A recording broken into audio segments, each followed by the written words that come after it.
Shalom, shalom. You're listening to Live Internet Studies. This is episode number 249. My name is Ariel ben-Lyman, HaNaviy. Let's open with a quick word of prayer. Avinu, Malkinu, our Father, our King. As we once again approach this time where we can come together, we thank you, Lord, for bringing us together, for gathering us together, like-minded individuals, those of us who are hungry for your word, those of us who want to fellowship with one another and seek your face, and to make ourselves available to be witnesses, to be ambassadors, using this time, Lord, as a time to be equipped, to be prepared, to get ready, using this time to just talk with one another, to meet with one another, to pray with one another, to laugh and cry with one another if it comes to that. But thank you, Lord, for this time that we can meet. I pray that you'll be with each and every student that joins me on a weekly basis for these live classes.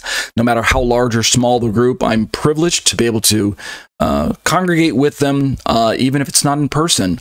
It gives me a time when I can have this sense of fellowship, since there's little to nothing that I can do by way of a live congregation here where I live. So thank you, Lord, for the students who have made it a point to meet with me and take time out and to meet with me. I can't express in words how grateful I am for the friendships that have developed over the years through the internet. So thank you, Lord, that you have drawn them and drawn us all together in this place. Be with those who also watch the videos after I upload them, those who listen to the podcast or go to my websites, are tuned into my newsletters and things like that. Lord, I'm humbled to know that this material is reaching an audience around the world and people are being blessed. It's all to your glory, Lord. I'm not seeking any of the glory myself. I'm just thankful that you have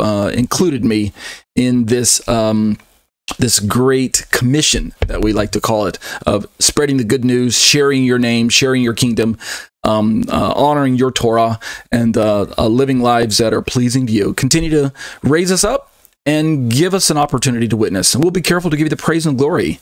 B'Shem Yeshua. Amen. Thank you, everyone, for joining me for these live internet studies. My name is Ariel ben-Lyman, HaNaviy, and the live internet study is an hour and a half long. It is broken up into two segments. Segment one is an hour long, given over to a study called Eschatology, a biblical study of end-time events, where we talk about end-time topics with a view towards actually really doing a study on the book of Revelation, almost a verse by verse. But as you can see on your screen right now, there's a topical index made up of 18 different topics, and we've been working our way from 1 all the way down through. We're almost right in the middle. We're right at topic number 10 now. We just finished looking at Matthew chapter 24 with Yeshua's Olivet Discourse, Part 1 and 2. That was topic 8 and 9. Now we're ready to jump headlong into a topic that is quite popular, according to my estimation and my experience with dealing with these topics. We're going to be talking about rapture views, and this will just be an overview tonight. For those of you who've never studied end-time prophecy or eschatology, anything like that, this is the topic that, in my experience, again, from traveling and speaking at different churches and having studies online, this is the topic that is either very controversial, you get really heated and emotional about it, or you just tune out and you say, well, you know, I don't really care if there's a rapture or when it will be, if there is one, because it'll just kind of all pan out in the end. It'll all just work itself out. God will work everything out. I don't need to focus on anything. And just to be sure, I want to make sure that people know that in this set of topics of 10, 11, and 12, where we're going to be focusing on rapture, what I'm not going to be doing is date setting. No, no, and no. I'm not trying to make any claims on when I know, if I know when Jesus is returning, etc., etc. Although, within the scope of a study on eschatology, there is the sense that if you take a literal face value hermeneutic and approach the Bible in a normative sense of the words were given so that we could better understand God and his plans, In other words, the Bible wasn't given to confuse us. If you take a face value hermeneutic and do not spiritualize everything away, then, or allegorize, then I believe that there are details about the second coming of Yeshua that can be known, perhaps even down to the day. And we've talked about that in the past. There are certainly themes and symbols and signs, I believe, that we should be looking for that will indicate certain events are about to take place or are taking place, or et cetera, et cetera. So while date setting is something that I shy away from, I absolutely do endorse or encourage people to believe that the topics that we're going to be talking about can be best understood if you interpret them in a literal manner. So we should be looking for certain things down the road. And when I say we, I'm talking about believers. Obviously, the world in large doesn't really have a perspective, a clue. They're largely in the dark. And we'll be talking about that. So let me give you kind of an overview of where we're going to go in this part, this topic 10, 11, and 12, which, as far as I can tell, just by looking at the sheer number of tabs I've got open in my browser right now, about 20 or so, this topic is going to stretch out easily a few months. But I hope you don't get lost because of the forest, forest for the trees principle. So let me just jump through some of the tabs real quick and show you in advance, kind of pique your interest, whet your appetite as to where we're going to be going in this topic 10, 11, 12 on the rapture and things like that. So just first, looking at the topic list, topic 10 is rapture views and overview. There are 3, maybe 4 main rapture views within Christian circles that we're going to be looking at. And it's helpful to get an idea of what those views are and why. We'll look at that first. We might even be able to cover all of that tonight because that's somewhat short. Tonight and tomorrow or something like that. And then from there, we'll jump into the part that's going to occupy most of the meat of this topic, this section, which is topic 11, making a case for the pre-wrath view of the rapture. And if you've never heard that term before, I encourage you to give me an audience. Just let me try to present a case where I believe that this is a view worth sitting up and listening to, or worth taking serious. And if you hold to one of the other views, that's fine. As I'm going to mention over and over again during this section, what view of rapture you hold to, whether it's one of the 3 or 4, or whether you don't have any belief in a rapture at all. The most important part is, do you have a relationship with Yeshua? That's the most important part, because no matter what view you're holding, you must have a perspective that Yeshua is Lord in order for you to be counted among the righteous and to be in a place where God's coming kingdom is of benefit to you. In other words, obviously, if you're not a Christian, then none of this really matters to you.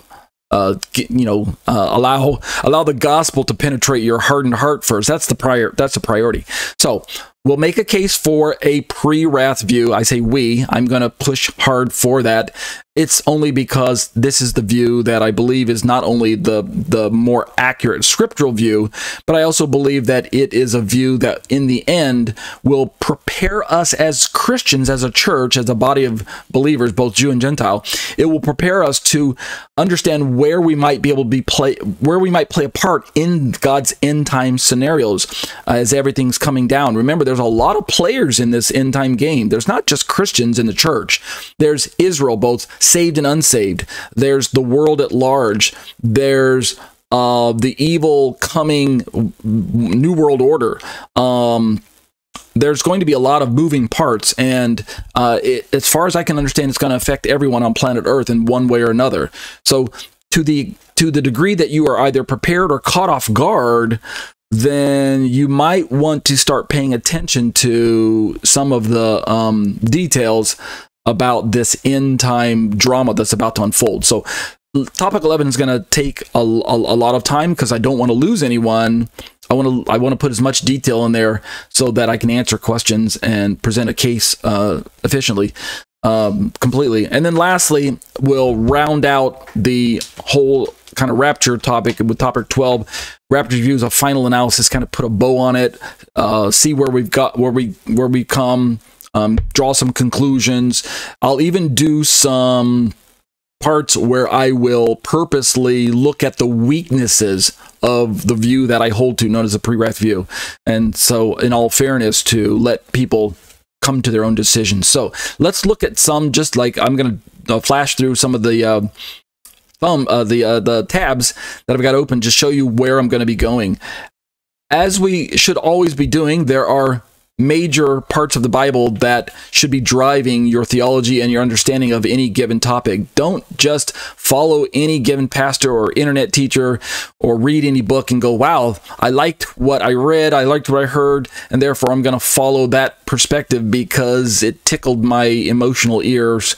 Don't do that. All right, be a Berean. Take all of your theology back to the Bible as the ultimate source. So with that, I'm just jumping through some passages that I can recommend. They're very brief, really, but Daniel 12 has a lot of detail as far as a kind of a building up to the giving some timing of some of the major events that will happen when we start getting down to what we're going to be calling the last 7 years of humanity or history on planet Earth, prior to the millennial kingdom being ushered in, the 1,000-year time frame when Jesus will reign bodily here from planet Earth, from Israel, from Jerusalem as his capital.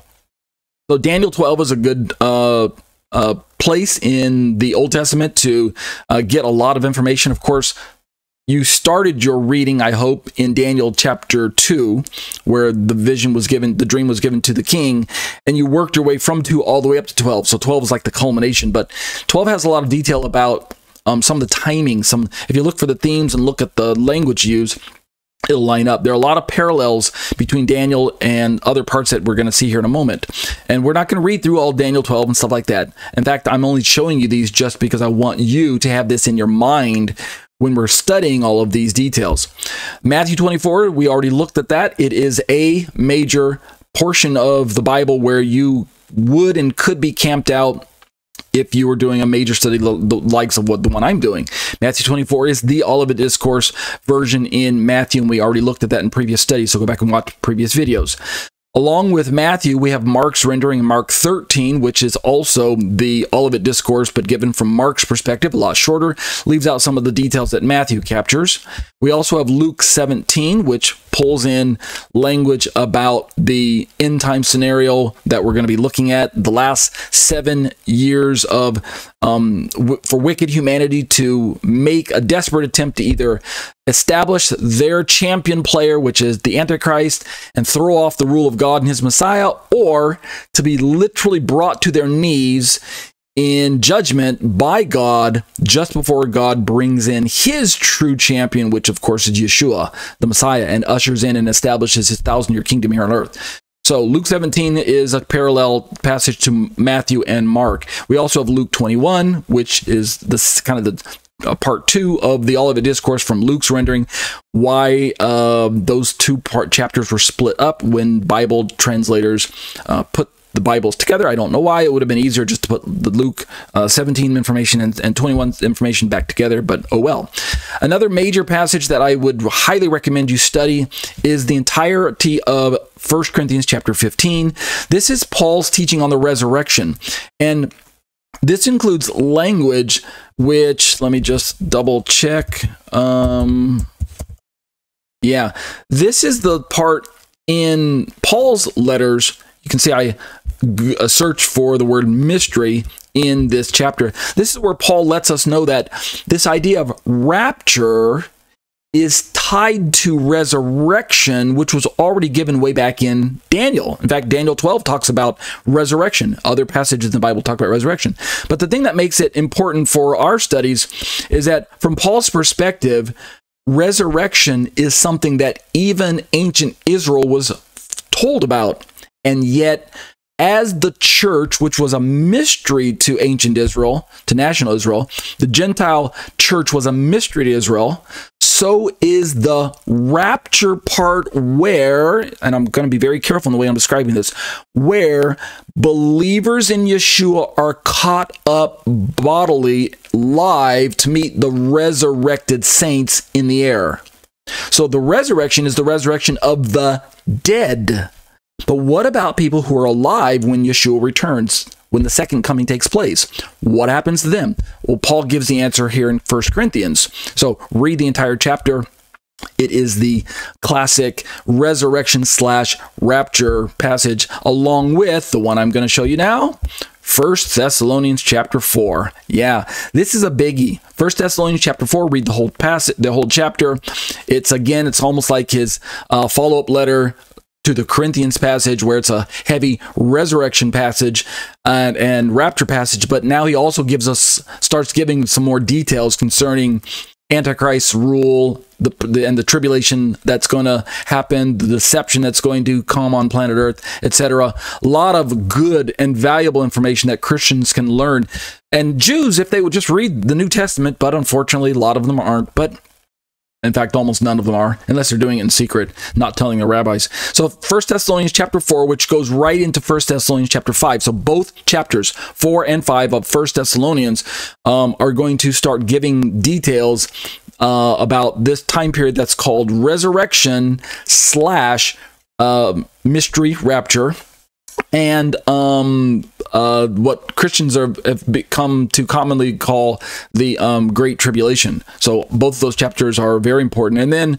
his second letter to the Thessalonians, this time 2 Thessalonians chapter 2, gives a lot of detail that picks up where the first letters left off, filling in even more detail about the timing of all of the information that Paul must have gleaned from studying the Master's teachings. Remember, Paul wasn't there when Yeshua was, at least as far as I know, wasn't there when Yeshua was doing his ministry on the Mount of Olives and walking around with the disciples and things like that. So we know that Paul came later, but the teachings of Yeshua were certainly circulating in oral fashion, if not beginning to be written down eventually. So Paul was obviously aware of Yeshua's theology on end-time events, and thus, when Paul wrote his letters, he's writing with parallels that were taken from the Matthew Olivet Discourse chapters that I just flashed before you earlier.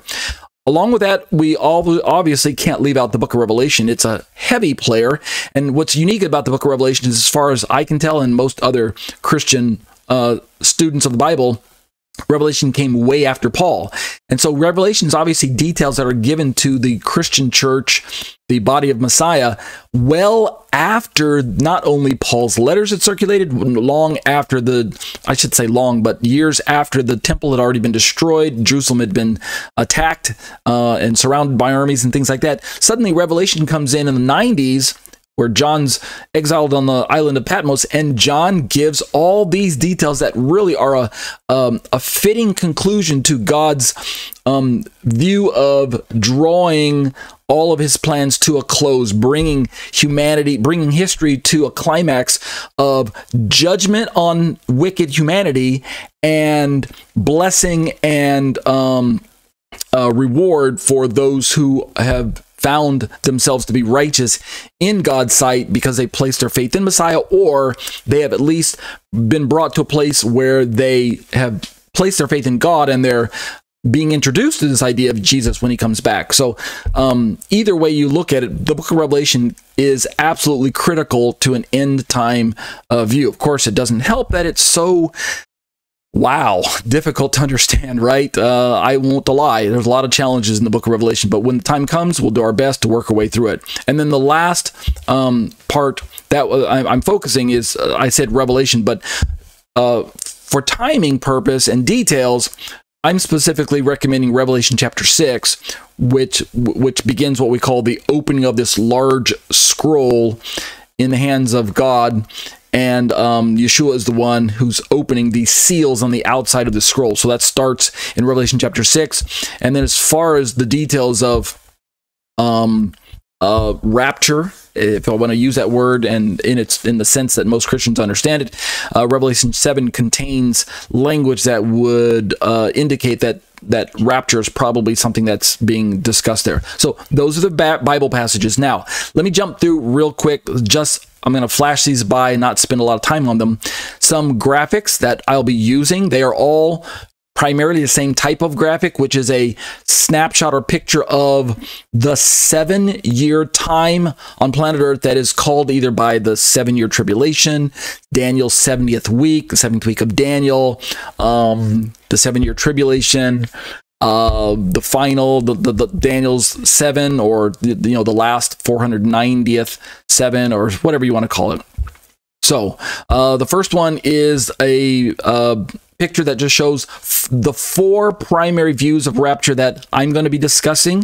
You can see them on your screen here in the order that this slide shows: pre-trib, mid-trib, pre-wrath, and post-trib. And the word trib there is short for tribulation.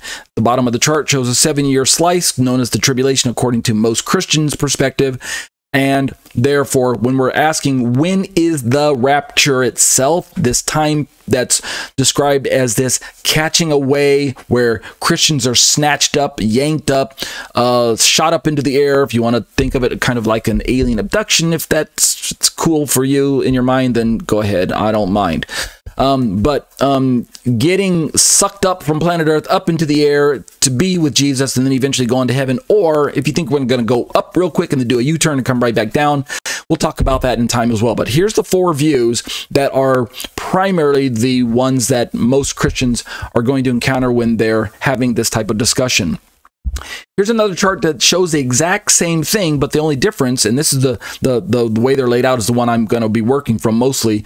We still have pre-trib at the top because it puts the rapture at the farthest left of your screen at the beginning of the 7 years. That's the classic pre-trib, pre-tribulationism, pre-tribulational. So pre-trib is the shortened way of saying that. Pre-trib rapture.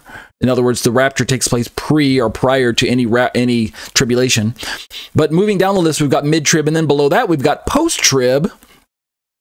And then we've got the last one on the list, which is pre-wrath. I'm going to work my way down using this kind of timing, where I'm going to talk first about pre-trib rapture, then I'm going to be talking about mid-trib rapture, then I'm going to talk about post-trib, where again, you see that little burst of yellow kind of star-looking graphic figure on your screen here.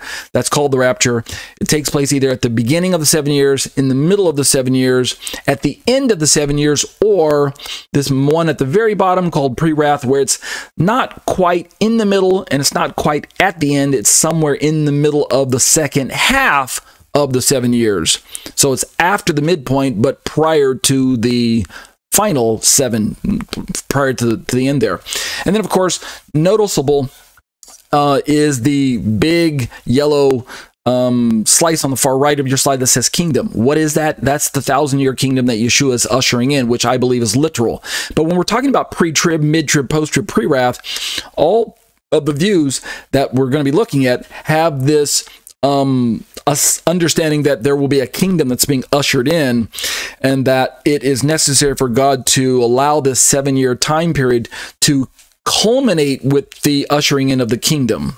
Thus, the kingdom really is the kingdom of Yeshua really is the reason why we're bringing history up to this final moment. Why judgment has to be poured out, why there must be a rapture, why there will be the man of lawlessness. It's because Jesus is going to reign, and he will not reign from a Jerusalem in the condition that it's in right now, right, with all the mess that's going on over there in the Middle East. So there's got to be a lot of changes between now and the bringing in of the kingdom. Let's look at some more graphics real quick. These are other graphics that are going to show up in my own short essay that I put together 25 years ago. Here's the order that I'm going to hit them. Here's the same slide, but zoomed in a little bit. Pre-trib rapture. Following that, mid-trib rapture. Following that, post-trib rapture. Following that, pre-wrath rapture. So those are the 4 views that I'm primarily going to be working from. I've not forgotten about my brothers and sisters who are in churches and congregations that hold to something that would be maybe labeled the second Exodus view, or some people refer to it as the Goshen principle, or something to the effect that's more along the lines of theology that's more aligned with Israel's perspective of what's going on. Up to this point, as you can probably tell, a lot of the rapture language, rapture theology, rapture discussions are almost what you might call Christian centric. They're very appealing to Christians in Christian churches, Gentile Christians to be sure, because all of the language talks about, hey, we're going to escape all this mess. We're going to be yanked up into the air and be with Jesus. We don't have to be around for all this 7-year nonsense that's going to be coming down the pike. Well, yeah, that's obviously appealing if you don't want to be around for that. I mean, hello, who wants to be around when the Antichrist forces everybody to take a mark to buy and sell? Or it's going to lop off your head if you thumb your nose at them, disagree with them, right? No one wants to be around for that, obviously. Well, for Christians, this is appealing. So when we're talking about rapture, it seems like a very Christianized, Gentilized concept. But what about Israel? Where does Israel fit into the picture? And so this is where a lot of Messianic congregations have tried to make sense of this whole end time scenario and said, wait a minute. We believe we're part of Israel. We don't believe we're just part of this dispensational separate body known as the church, where we're completely separate from Israel. We believe we've been grafted into Israel. We're one with Israel. There's one giant olive tree. So what does Israel have to say about this rapture, right? How does that fit with our theology of understanding that Israel is the group that we're grafted into? Well, I don't have a slide for that yet, per se. Let me look. I don't. I don't have a slide for that, per se. So let me park it on that. And I haven't found one yet, we'll put it that way. But this idea that there's this greater exodus where God rescued Israel and protected her supernaturally during the original first Exodus that we know about from the Passover stories and the reading of the book of Exodus.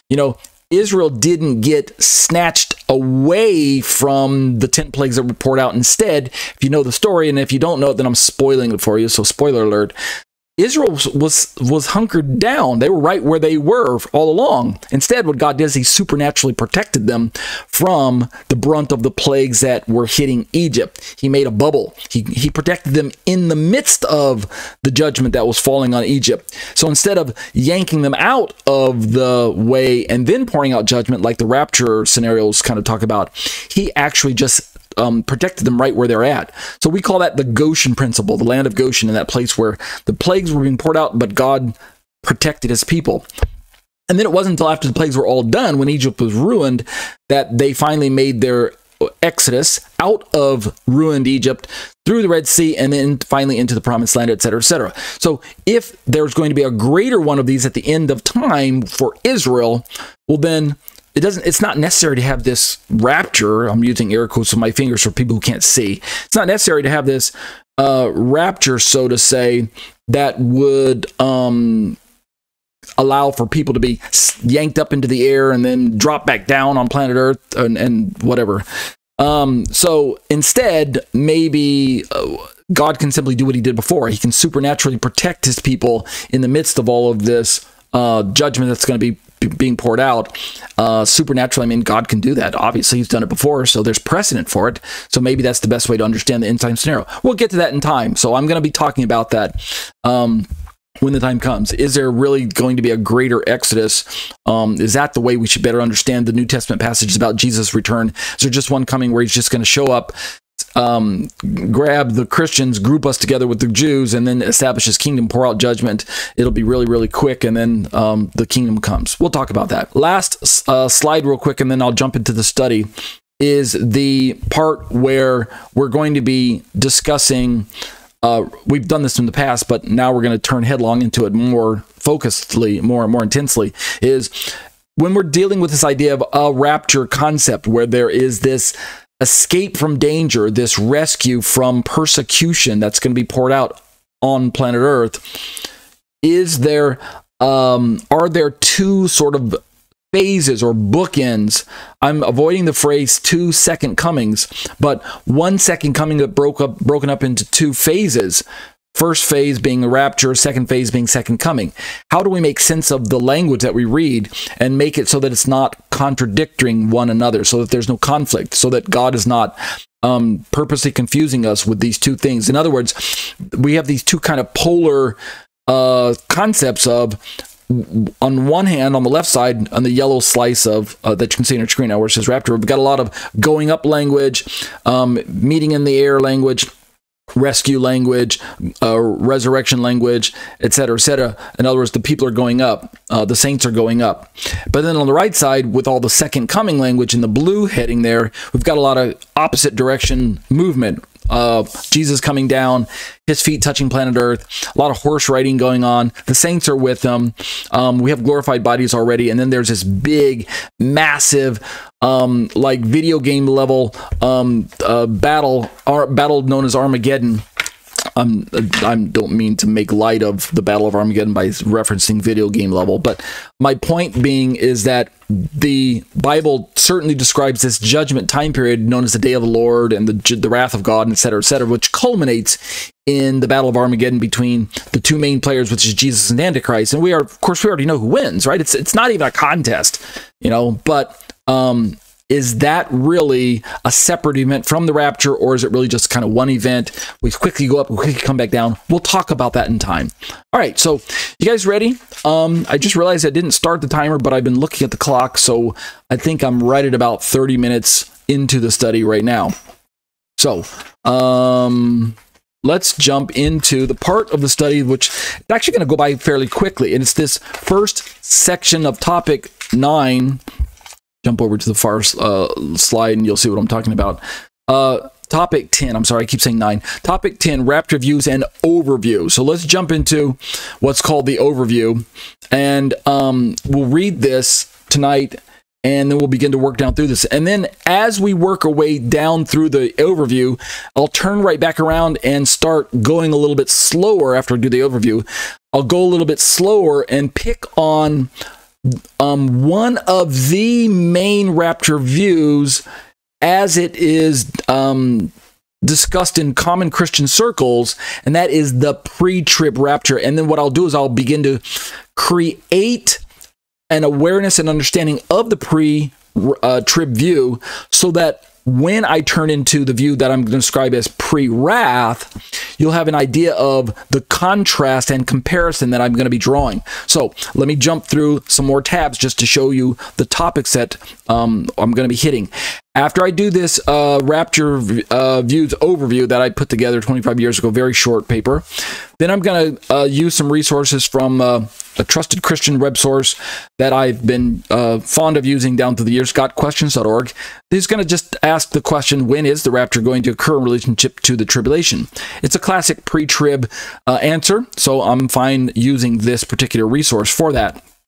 After that, we're going to be looking at a blog put together by the website of Pastor John Piper. Very well respected, very well established Christian pastor, but nevertheless holds a view of rapture that's different than my own. I believe, from memory, from reading this article earlier, as I was prepping for all of this, the massive amounts of information that I've had to review up to this point sometimes makes my head spin. But I believe John Piper holds to a post-trib perspective, which is similar to the view that a lot of Messianic congregations hold to. Post-trib puts the rapture all the way at the far end of the 7 years. Means the church goes through the tribulation, all of it, and goes through what might be called the wrath of God as well. So what is rapture? That's an article we'll look at in time. Next, we're going to be utilizing a resource that is a very popular resource. A book was written by a gentleman by the name of Aaron Eggman. He's a Christian. He's an eschatologist. I think I'm coining a word there again, eschatologist. I don't know that I've heard that one before, but just popped into my head. So he wrote a book on the end time scenarios. Here it's called The Saints Go Up and the Wrath Comes Down. And it's a very easy to understand book. This screenshot that you're seeing right now is right from his website at prewrathresource.wordpress.com. The book is available as an ebook on Amazon for $9.99, paperback $9.99, a color paperback for $41, and he has this website that has all these resources. I reached out to Brother Aaron a while back, a month or so ago, and asked him if I could utilize his website and his resources, and he gave me permission to do so.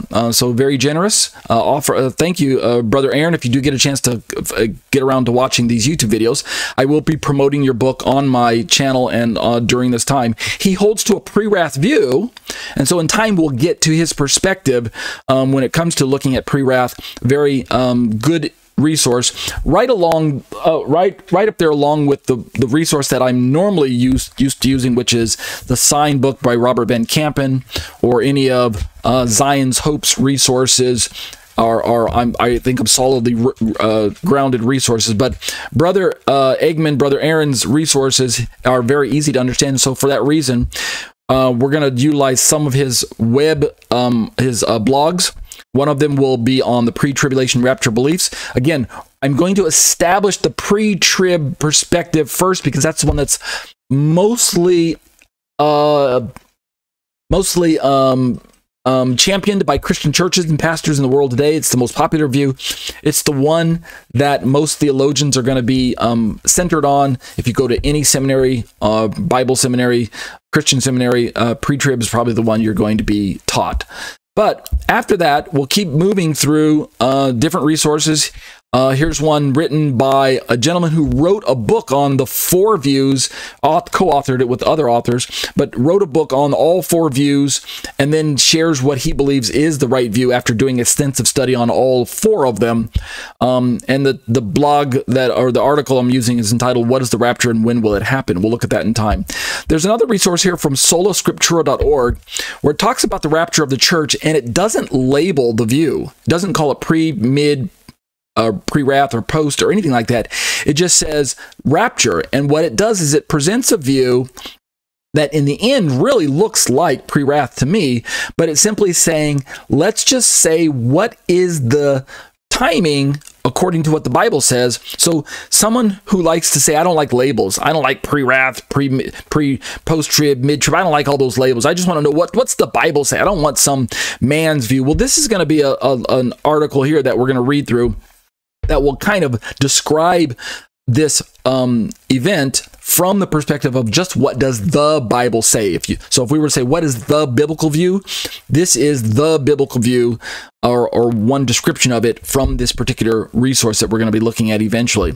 We're going to keep moving into moving from the pre-trib view, which is going to be the main kind of focus of the 4 views on the popular side. We're going to move from that into where I'm going to be making a case for the pre-wrath view, right? Topic 10 will move into topic 11. And so when we get to topic 11, we'll start here, basically, what is pre-wrath by Alan Kirshner. Dr. Kirshner has put together some resources at his website, _AlanKirshner.com. And he's a pre-wrather, right? So he holds to the perspective that I hold to, or vice versa. I hold the one he holds to.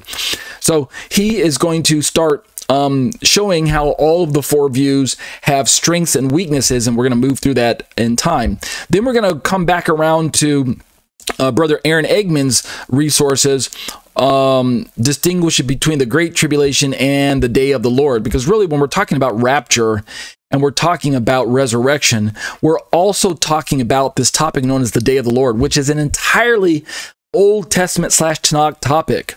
So you understand what I'm saying? When we're talking about how to bring Israel into the picture and not just focusing on the churches that are going to be snatched away and all this stuff, we've got to deal with Israel as a major player in the end times. And what we need to do at that point in time is understand the Day of the Lord and how it incorporates Israel's deliverance, salvation, redemption, judgment. All of that is part of the study that we're dealing with. This isn't just about the Christian church. We have to bring Israel into the picture. It's so unfortunate that so many Christian churches don't.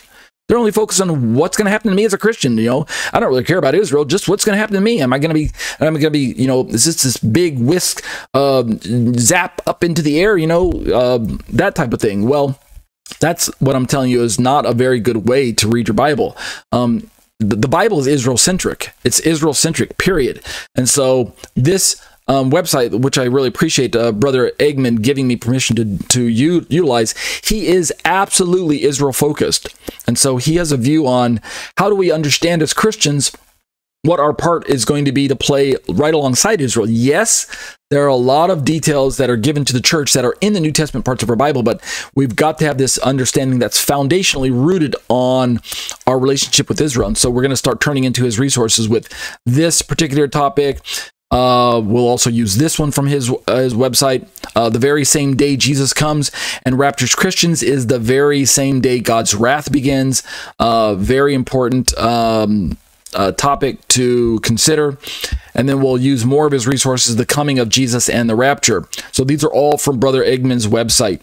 And then lastly, as we're working our way through the making the case for the pre-wrath, we'll start to wind down when we start getting to topic number 11 about the, I'm sorry, I think it's topic 12. Let me just double check. Yeah, topic 12 with rapture final analysis.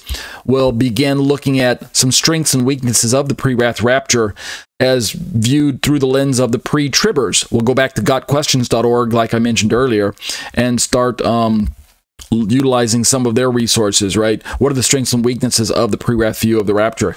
And then, oops, I guess I didn't need to do that. I already had it open there. So, give me a second, close one of those.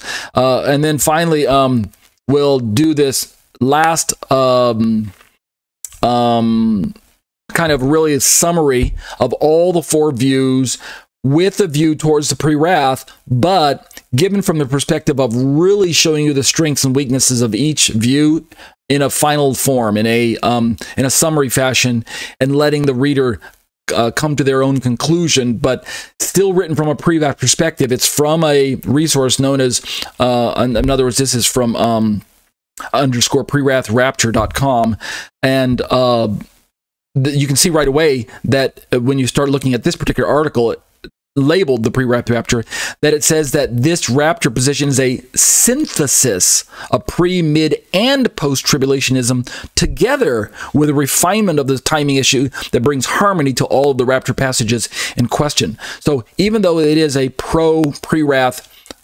resource, it's giving due credit to all the other perspectives to show where there are strengths.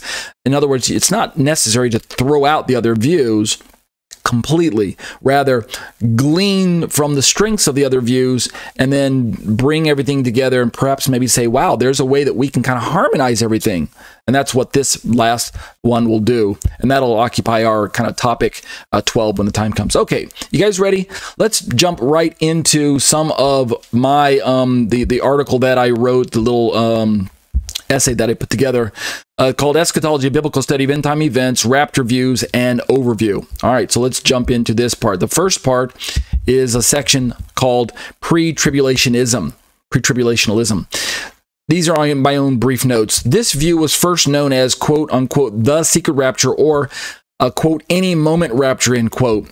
It's a relatively new position, which was first taught by the founder of the Catholic Apostolic Church, Edward Irving, in the late 1820s. So we're talking about pre-trib, the most popular perspective in Christian circles today, bar none. Think Left Behind series, think big players, you know, authors, Tim LaHaye, things like that. This is the view that you're going to hear a lot of people talk about. And let me interject real quick.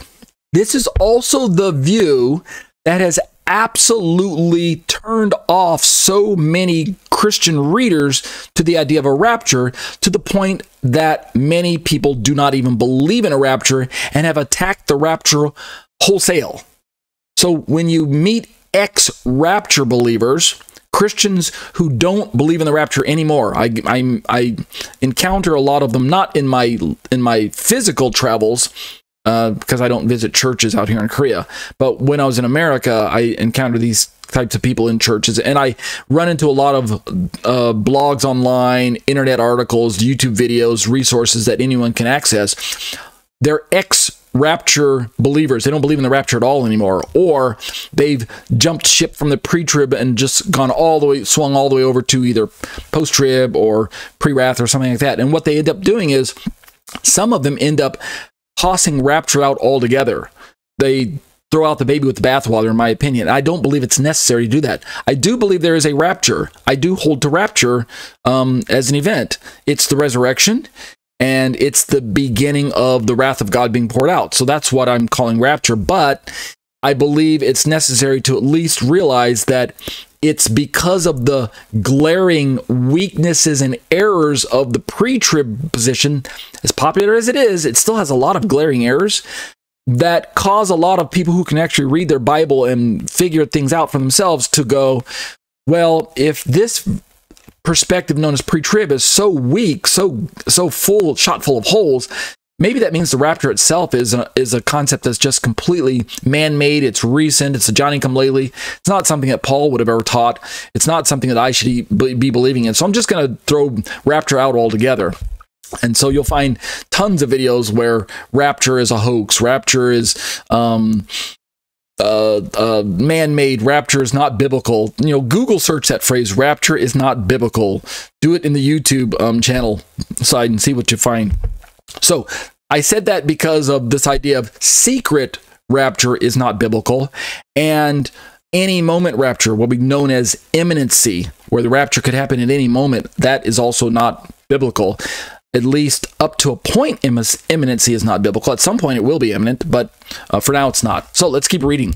This particular view, which was kind of came to light in the 1820s, it was then picked up by Plymouth Brethren pastor. And this is well-known information. I'm not teaching anything like secret or scandalous. This is all well-known. John Nelson Darby, right, he's a dispensationalist. And he first preached this view in 1843, and it came to America in the late 1800s and was popularized by C.I. Scofield when he revised his very, very popular Bible notes in 1917, the Scofield Reference Bible. I remember owning a copy of that when I went to Baptist school. It was kind of required. It's Independent Fundamental Baptist Choice of Bible Translations, the Scofield Reference Bible. I'm not slamming the Bible. It is actually a very nice Bible. Very well put together, very kind of quality-looking Bible. I don't know how much it cost, but he had these notes running right down the middle that were just very, very helpful. A lot of margin-type notes, but study notes is one of the first Bibles that are very helpful Bibles that a lot of Baptists just went out and just gobbled up, picked them up everywhere. But I seem to remember that because of this Bible, the pre-trib view just shot up the charts to #1 in popularity among Christians, especially Protestant Christianity, and thus it's kind of cemented its place in history now. It's the #1 kind of undisputed, as it were, champion of rapture views is the pre-trib view, until, as we're going to find out here in my little intro, the pre-wrath view became more popular and introduced. I say more popular, meaning more well-known, not more popular than pre-trib. But pre-trib is still the most popular, but pre-wrath are becoming more aware of pre-wrath. And it's not that pre-wrath is actually a brand new view, as I'm getting ahead of myself. It's actually that pre-wrath is a label that's been applied to a view that actually goes all the way back to 1st century. So let's keep reading. So pre-tribulationists, I say, teach. What do they teach? Here's the basics that they teach. Some of the basics. This isn't an exhaustive look, but they teach that the return of Messiah has been imminent since the days of the early church, and that the church will be raptured sometime before the 7th week begins. This is very important for their perspective. This is just an overview, so don't worry if you're getting lost. This is, again, the perspective that most Christians hold to. Most Protestant evangelical Christians are pre-tribbers, and they are going to use X amount of passages to show why they believe the view that they view. We're going to present what I believe is a fair representation of their perspective before we turn around and dismantle it, right? Tear it down. And I go on to say, although they have no scripture that in so many words teaches it, these are my own words, they, pre-tribbers, teach that there are no signs and the rapture could take place at any moment. So it's signless and it's imminent. It could happen before I finish my sentence.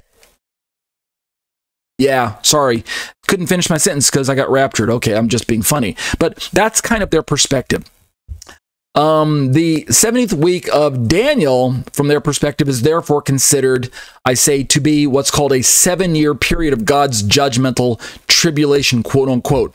Hence the term pre-tribulationism, right? Pre-tribulation. We're going to be raptured prior to the 7 years being poured out on planet Earth, which the tribulation is to be equated with the wrath of God, the punishment of God that's being poured out. So I conclude this little slice by saying this position generally views the 70th week as the day of the Lord's wrath, from which the church is excluded. So wrath of God, tribulation, the same thing. Let's look at that chart that we looked at earlier. Here's the pre-trib chart, 7-year slice of history. The rapture is at the far left of the chart. The main part of the chart is occupied by God's wrath, which is broken up into two segments of 3.5 and 3.5 years. First half of the 3.5 would be the Antichrist signs. I'm sorry, the tribulation part. And then the second half is what's called the Great Tribulation. There's a midpoint in the middle, as you can see, the abomination of desolation. And in the far right is the second coming with the black arrow pointing down. So this is the classic pre-trib chart that we're going to be referencing throughout this particular study. Let's keep going. Next is the mid-tribulationism perspective. Mid-trib, as the name implies, is where we put the rapture in the middle of the tribulation, smack dab in the middle. So this view, I say, emerged in 1941 with the publication of the book The End, Rethinking the Revelation, and the book was put together by Norman B. Harrison, obviously a Christian. This perspective believes that the rapture in the church will occur at the midpoint of the 7th week of Daniel. They see the second half of the 7th week as the wrath of God, and as a result, listen to this, the church will not be here when God pours out his wrath on earth. So this position starts to move away from pre-trib and say, no, the church needs to be here during the tribulation, but we are promised exemption from the wrath of God. So this is a view that started to challenge some of the inaccuracies of the pre-trib view, in that they were saying that, number one, the church needs to go through some bad stuff, and number two, the church needs to be exempt from the wrath of God. So here's the classic chart that shows the 7-year tribulation, or the 7-year time frame, Daniel's 70th week, right, the last 7 years. We've got the Antichrist signing the covenant at the beginning, just like all the other charts will. We got it broken up into 3.5 and 3.5, like all the charts will. We got the midpoint, like all the charts that I'm going to show you will. But then notice the two arrows, the white and the black one, kissing each other right at the midpoint. That's the mid-trib rapture, according to this perspective. God's wrath is poured out after the saints are raptured, and then God's wrath runs the final 3.5 years, and then the second coming is at the far right, the black arrow pointing down. So that's the mid-trib rapture. Let's keep reading. Post-tribulationism. This view puts the rapture at the farthest end of the 7 years. I'll just tell you right up front in case you're not following along with the terms pre-trib, mid-trib, post-trib, etc. But post-trib, post meaning after the tribulation. So this perspective, I went on to say that there are a number of views in the post-trib camp. They're all kind of little bit of kind of hybrids of the post-trib camp, or they're variations on the same perspective of post-trib. They don't all have the exact same timing, but they're all kind of clustered into this category that I've labeled post-trib. Some post-tribbers see the church in tribulation since its beginnings. In other words, they don't see the 7-year period as futuristic. They just kind of have everything kind of as a historicist view, I think, where we've been in the tribulation for the last 2,000 years, basically. And so the things that Yeshua talked about in Matthew 25 that we would call the birth pangs, or the initial things that are happening in the world, the wars and rumors of wars, the famines, the plagues, the all kinds of earthquakes and things like that. That's been going on ever since the church age began 2,000 years ago at Pentecost. That's kind of what I mean by a historicist perspective. So they don't look at the last 7 years really as something that's happening in the future, but they do look at the second coming of Christ as the culmination of the end of the age that must take place to usher in that millennial kingdom that we keep talking about, that's on many of these charts, the far right side of most of the charts.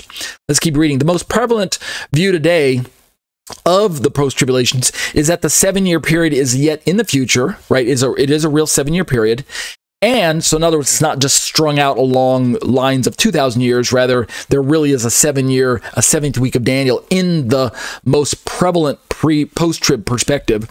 And although the church will experience this time of tribulation, here's the kind of Goshen principle or greater exodus that I've been talking about that's very popular with Messianics these days. Although the church will experience this time of tribulation, I go on to say that it will be sheltered by God's protection before the second coming. So similar to what happened in the first Exodus with the children of Israel. God didn't rapture them out of Egypt until all the plagues had been finished running their course. Israel had to be there for all of the plagues. In other words, all the bad stuff had to come down also. It's just that God supernaturally sheltered them while in place. And that's one of the more prevalent views of the post-tribulationist perspective, is that we're not going to be raptured away. Instead, God's going to protect us throughout the whole thing. And therefore, when it's time to bring in the kingdom, we might make a quick jump up and then but straight back down, a little quick U-turn, because they still can't deny the fact that there's going to be some resurrection. I mean, that's biblical. You can't rip that out of your eschatology end-time perspective, or you're going to run into massive problems, not just from the New Testament, but from the Old Testament, right? Resurrection is an established event that must be recognized by both students of the Tanakh as well as students of the Apostolic Scriptures. You've got to recognize resurrection. Even if you don't like that other ugly R word known as rapture, you got to recognize the really cool R word known as resurrection. So, sheltered in place, protected by God before the second coming. George Ladd in his book, The Blessed Hope, and Robert Gundry in his book, The Church and the Tribulation, they both teach that the church will experience the 7-year period, which will conclude with the rapture of the church. So again, here's what the chart looks like, post-trib chart. Here you got the 7-year slice, and this time it's all labeled God's wrath. So tribulation is the first half, the first 3.5 years, but great tribulation is the second half, but all of it, the entire 7 years, is God's wrath being poured out. And Christians, if you notice, go through the entire 7 years of tribulation / wrath. And then the two arrows, black and white, kiss one another at the far right of the screen, where second coming meets with post-trib rapture. So it's a quick up into the air, get your white robes, come back down, and let's do business, right? That's kind of what takes place. I'm being kind of humorous with it, but you guys are following along. All right, let's keep going. I think I will finish this part of my study tonight because we're right at about the hour mark.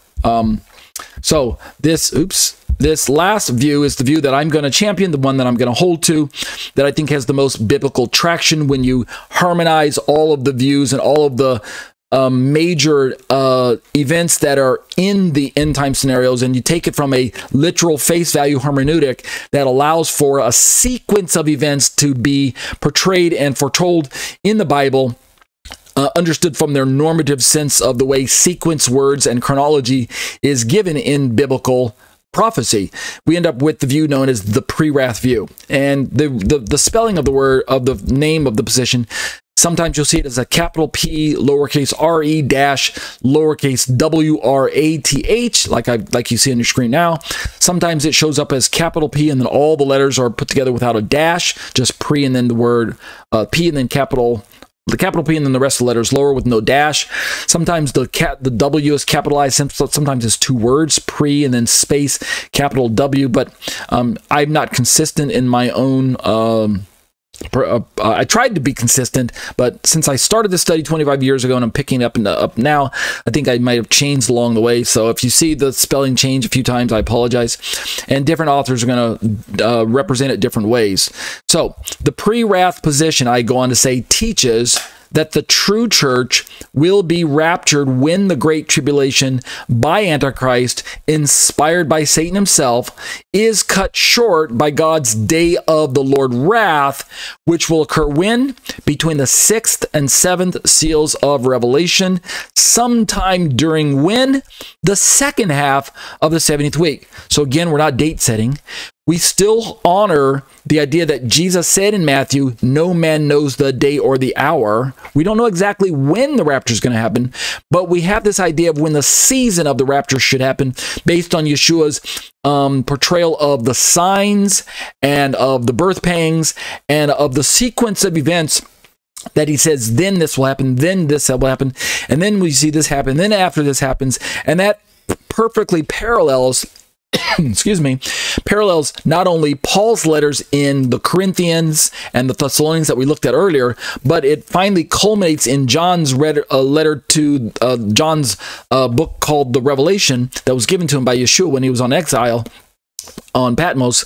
And there we finally given sequential sets of 7 events, like the 7 seals followed by the 7 trumpets followed by the 7 bowls, or some people think they all happen concurrently, simultaneously at the same time, meaning the 7 seals happen at the same time as the 7 trumpets and at the same time as the 7 bowls. But we'll get to that in time. But either way, the pre-wrath comes along and says, if you put all of this together and give it a normative, chronological, sequential, face value hermeneutic, where we're dealing with real people groups such as the church or Israel or Antichrist or persons, and you're dealing with real historical events that are played out in real time, albeit in supernatural brilliance, right? We're talking about a return of the supernatural on planet Earth. I mean, signs and wonders are going to be happening all around us, and that you're not just dealing with symbolic language, but just like the plagues of old. I mean, if you want to learn about the end of the book, you got to study the beginning of the book. And I firmly espouse to the idea that the best way to understand the end times is to understand what took place in the original Exodus. Yes, so I mean, I'm not throwing a greater Exodus out and under the bus, even though it's a view championed by Monty Judah, a very somewhat controversial Messianic teacher. But I do agree that pre-wrath is able to articulate its perspective in a very cohesive way, a very persuasive manner. So that's why I'm going to present it, but also because I believe it has the most biblical, what's the word I'm looking for? Biblical accuracy. So I go on to say that, and we're wrapping up here. The persecution associated with the Great Tribulation of Antichrist is viewed not as tribulation, but as the wrath of Satan, whereas by comparison, the events that follow, beginning with the 7th seal, are considered what we would call the wrath of God.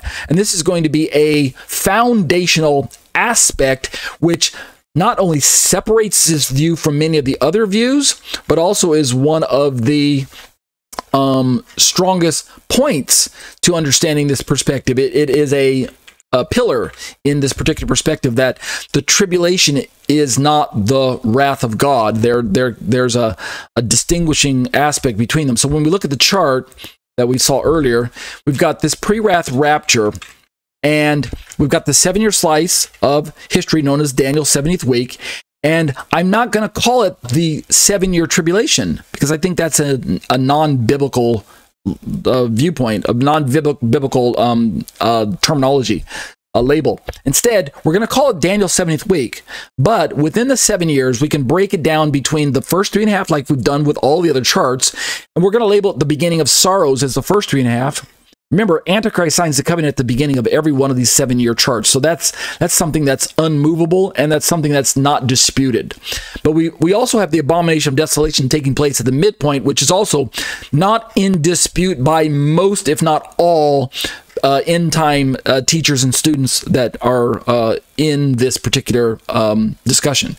But then right after the midpoint, we have the beginning of what's called the Great Tribulation, which should run the entire 3.5 years, but instead it's going to be cut short by the event that is called the pre-wrath rapture, where we got the white arrow pointing up. And then the God's wrath, which is the part of the black arrow pointing down, the day of the Lord, which occupies the final quarter, as it were, of this 7-year slice of 3.5 years. God's wrath is just that last section. How long God's wrath is, I'm not saying. This is just a general chart here that you're looking at. We're not saying, we pre-wrathers are not saying that the last 3.5 years is definitely cut into whatever 3.5 years divided by half is, right? That's not what we're saying. It's just a generalization. We don't really know when the rapture is going to take place. We don't know when God's wrath is going to be poured out. We're simply saying that the events are going to happen. They're going to be triggered simultaneously. And that event, the rapture / pouring out of God's wrath, is going to cut short the Great Tribulation and initiate the day of the Lord, which is a well-known event spoken about way back in the Old Testament. The day of the Lord occupies a lot of Bible time, so get familiar with it. And then lastly, at the far right of this chart, just like all of the other charts I've shown you, the second coming is when Jesus comes back, not for his saints, but with his saints, right? It's the horse riding part that we read about in the book of Revelation. Jesus comes back on a white horse. We're coming with him. But then we still have to make sense of, where does Israel fit into this picture? Did Israel get raptured? Did Israel get left behind, like Tim LaHaye says in his series? Did Israel go through the Great Tribulation? Did Israel go through the day of the Lord? What is Israel's role? This is going to be a primary focus of this study as well. So I hope you don't tune me out and just think, well, this is just for the church. No, we've got to figure out why we are even here as Christians, to minister to Israel, to pray for them, to support them, and what is going to happen to those Jews who don't believe in Jesus, but are here on planet Earth when all of this stuff is going down. We're going to have to deal with that. So I think Brother Aaron Eggman's study is going to be very helpful in that regard. So that's going to do it for the charts for pre-wrath. Let me close by reading these last two paragraphs, and then we'll draw our study to a close. There's another term that I say that it's sometimes expressed, known as historical premillennialism, which, as far as I can tell, refers back to the teaching of the early church fathers before 325 AD. So notice, we've got pre-trib, which is a fairly recent term that came about when John Darby introduced his theology, along with dispensationalism. Then we had the mid-trib that came along a little later after that, and then the post-trib that perhaps maybe is also a little later than that. And then we've got this pre-wrath, which the term is also new, but what about the concept of the church going through tribulation, facing the Antichrist and the man of lawlessness, and then being rescued by God at the end during either a rapture or a second coming or simultaneous event? How old is that view? Well, as far as I can tell, it's very old. It goes back to the view known as, or the label, historical premillennialism, going all the way back to 325 AD. And what I found is that the early church fathers believed that the church would face the persecution of Antichrist, and that Christ would then reign for 1,000 years upon the earth. So it's a very simplified overview of the end time events in Daniel's 70th week, but notice, by contrast to the pre-trib view, which says that the church is going to be snatched out of the way and out of harm's way before any tribulation hits, and therefore the church is not going to even face the Antichrist, the historical premill version or label, which is in harmony with pre-trib, by the way, actually says, no, the church must face persecution from Antichrist, but that Christ is going to establish his kingdom, which means Antichrist must be defeated. And whether we're calling that defeat the rapture or the second coming, we don't have any distinguishing label yet. But I go on to say that with the exception of two church fathers, namely Origen and Clement of Alexandria, they were allegorists. All of the church fathers basically taught the view, as far as I can tell, the view of historical premill, which, as I go on to say, pre-wrath is plainly and simply an expansion of this view, which was biblical then and has been proven to be biblical still. So are you understanding where I'm going with this? This is why, again, I believe that it's so unfortunate that we've got so much confusion, people abandoning rapture altogether. No, don't abandon rapture, but don't be confused as to what the Bible is teaching concerning this end time. We should embrace what's known as resurrection and the blessed hope. We should embrace what's taught as the second coming of Christ. Absolutely. But we should also understand that God promises not just to rescue us from harm's way, either in the form of taking us out of the way first or in the form of protecting us in the midst of danger. Either one is a rescue, preventing us from having to go through what we're going to label the wrath of God. But either way, not only are we not destined to face the wrath of God, but we're also need to understand that as Christians, we have an important role to play when it comes to bringing Israel to a place where she can cry out, Baruch haba b'shem Adonai, blessed is he who comes in the name of the Lord. Remember, Yeshua said, you won't see me again until you cry this cry, right? Matthew chapter 23. Just before he gave the Olivet Discourse, he tells Israel, hey, I'm leaving. I'm going to leave your house to you desolate because you guys have rejected me. And you're not going to see me again until you have this messianic cry. And so the church has an important role to play. We're not just going to be up and out of here and then leave poor Israel behind to face all the bad stuff that's going to happen. That's a wrong-headed notion, people. We're grafted into Israel, and this is very important for us to understand the role that we're going to play in helping to bring Israel to a knowledge and acceptance of her Messiah in the end times. So we've got to be around long enough to be a proper witness. We've got to be around long enough to bring Israel to a jealousy. And so we also have to realize that God is orchestrating all of these events not to destroy Israel, but to prepare her for meeting her Messiah and ushering in that glorious kingdom that he promised to give Israel a long time ago. Right? There are promises that are still unfulfilled, and God keeps his word. So that's the view that we're going to be working our way towards, and that's why pre-wrath is a very important perspective, because it actually has the gall and the chutzpah to take a stand against the errors of dispensationalism. John Darby's dispensationalism, which goes part and parcel with the pre-trib view, is the part that is so kind of, what's the word I'm looking for? Kind of repulsive to many messianics. They're like, what? God has given up on Israel? Rejected his people? And he's dealing with this new dispensation known as the Christian church, and there's no place for Israel anymore, and all of that, right? Dispensationalism has a checkered history, especially among many messianics. So it's kind of no wonder that when the pre-trib became popular, the pre-trib view, dispensationalism also rose in prominence. And so when we're talking about pre-wrath, there's a lot about dispensationalism that we have to also challenge. And so that's what we're going to be doing in this particular perspective. And then lastly, this last paragraph that I say in this intro version, this overview, and then we'll close the study down tonight, is as we're going to quickly find out, these are my own thoughts. The pre-wrath rapture view is not for the faint of heart who, quote unquote, feel that the church shouldn't go through any tribulation. Why? Because the Bible actually teaches in numerous references quite the opposite. So this idea of, I don't have to really be ready to go through anything. I'm just going to wait for Jesus to come, take me away, rescue me. That whole mindset has multiple problems in and of itself. And the solution, listen please carefully, the solution is not to throw out rapture. The solution is not to abandon the idea that God is going to rescue us. No, the idea is to simply turn back into the Bible and embrace the truth of the idea that God is going to rescue/protect us during this time. And if it comes down to having to yank us out of harm's way before Antichrist would just wipe us all out, well, then God can and will do that. Eventually, God did take Israel out of Egypt before Egypt was completely ruined.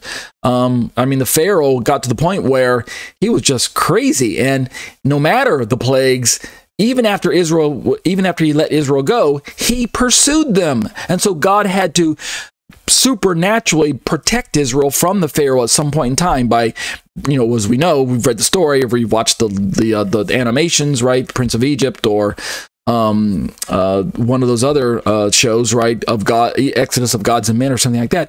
God had to bring them through the Red Sea to finally sever the tie between the wicked kingdom that Pharaoh represented, which is Satan's kingdom there in this representation, and God's kingdom and God's people known as Israel. Well, eventually that's what God's going to have to do, because Satan is going to go buck wild after Israel, after the church, and seek to annihilate us, right? It's going to be a genocide again. He's going to seek to wipe out the people of Israel and to wipe out the Christians who are here on earth. So if God didn't either A, rapture us as Christians, and or B, supernaturally protect Israel during this time, and I'm talking about unsaved Israel now, right? They're still his covenant people.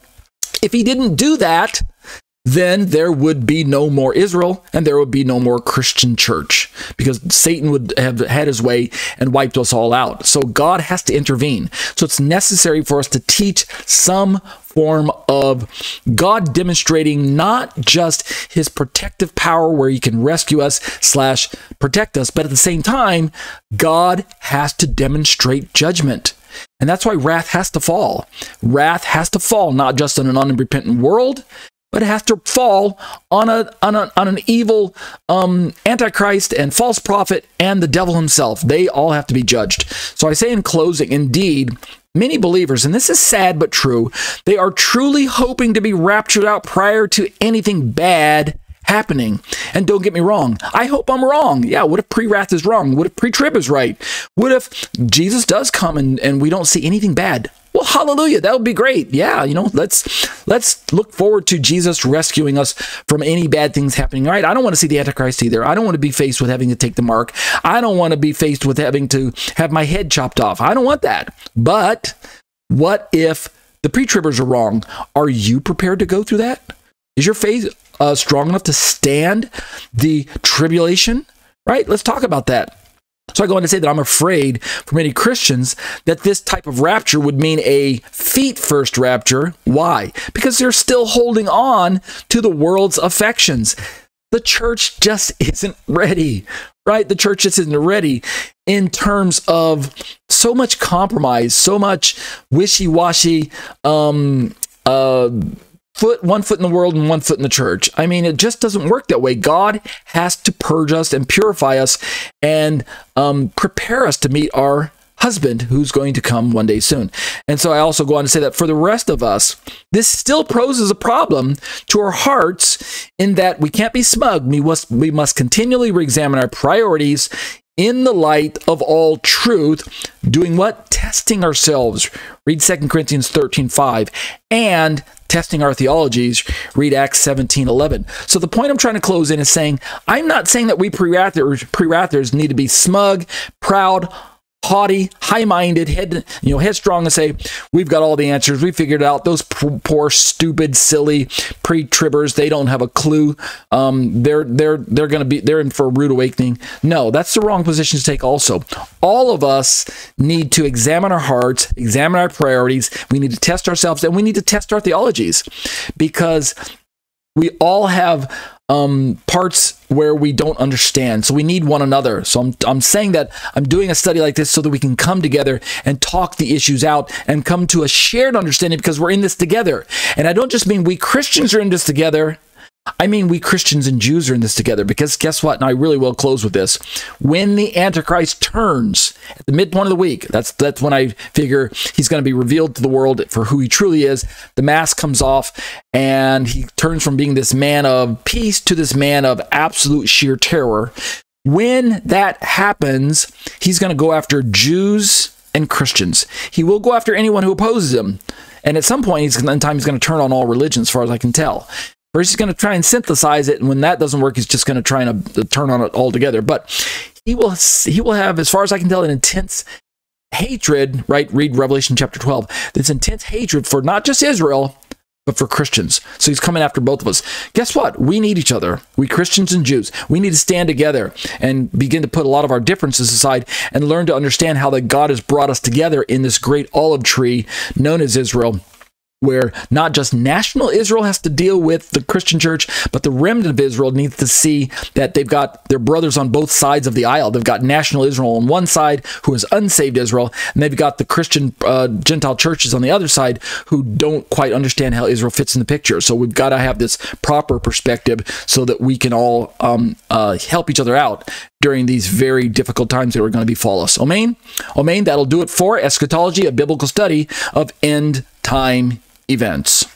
These are the live internet studies brought to you week after week by myself, Ariel ben-Lyman, HaNaviy. I'm a Torah Teacher at Congregation Keilat Nevada Harvest in Thornton, Colorado. Find us online at grafted.com and join us in person for our live Sabbath services. But if you're not able to join us, at least as I mentioned, join us online, and you can see the link to the video right there on my screen as well.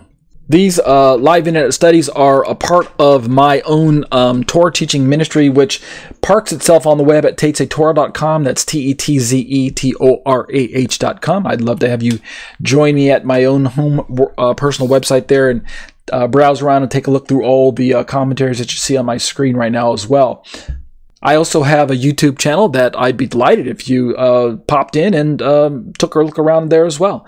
youtube.com/c/Tetze Torah Ministries. If you do hit my website, my YouTube channel there, be sure to take notice that I update the site essentially daily, uploading videos daily. Make sure then to subscribe, hit the bell for notifications, leave thumbs up for all the videos that you like. Leave me some comments and questions about things you have your own thoughts on, and be sure to share the content with your other friends and family members in your social media circles, okay? Just some brief important details. If you'd like to join us for our live studies, be sure to get access to Skype somehow. If you're on my website right now, during the live study and you click on that blue Skype link, it'll actually open up Skype in your browser and you can just join us right there. And we hope you can join us live, because we engage in live Q&A after the study is over, opening up the microphones, and it's exclusively to the live studies that we engage in that live study Q&A.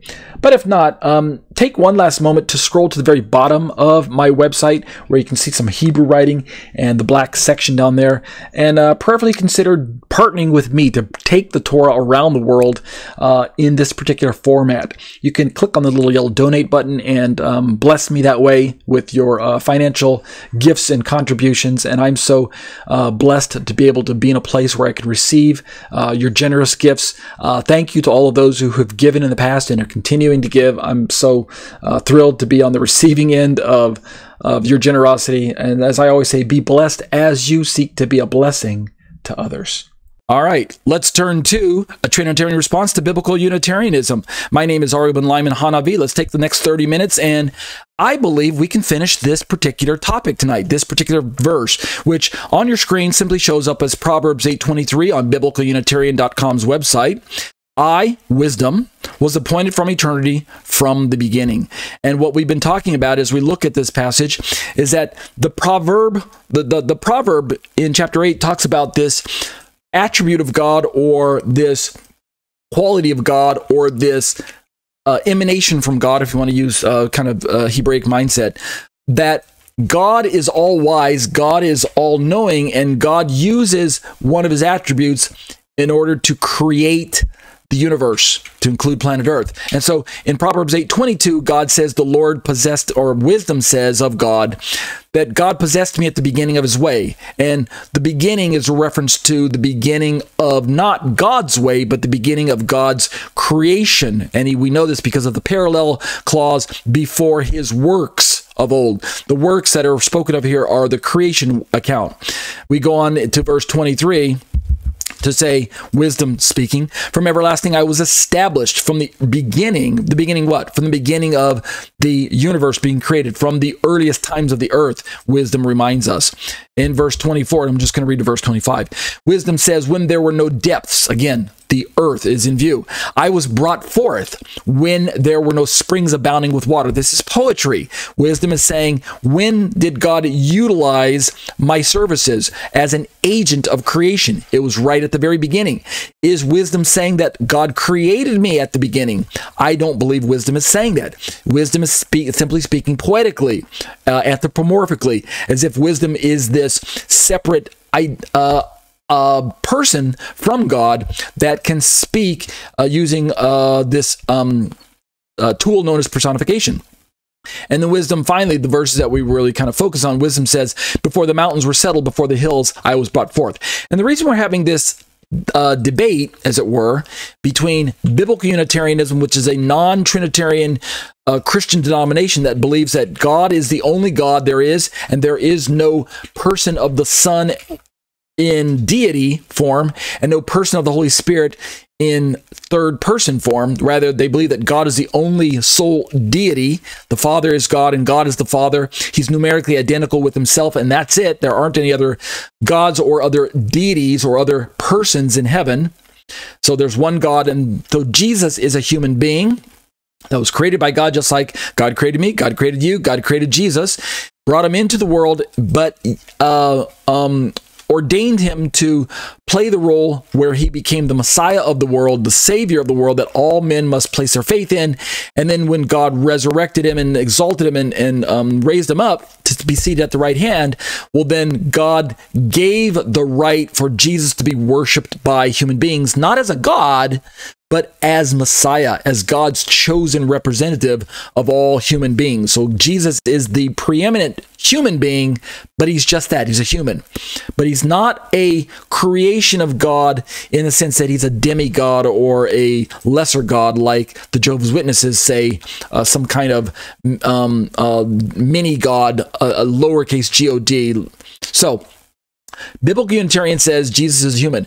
The Holy Spirit, in their perspective, is just another name for God, or it's a power from God, the anointing from God, a description of God who is pure, holy, and pure spirit. Thus, Holy Spirit is just another name for God the Father.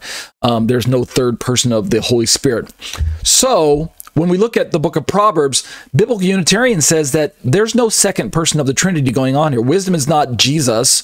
Wisdom is just personification of one of God's attributes, which, you ready for this, was not created at the beginning. God has always been wise. God has always been immutable, right? He can't change, and therefore he can neither incarnate himself and become a human being, nor can he create a separate entity known as wisdom. He doesn't need to. He has always possessed this, and therefore Proverbs is simply personification. That's it.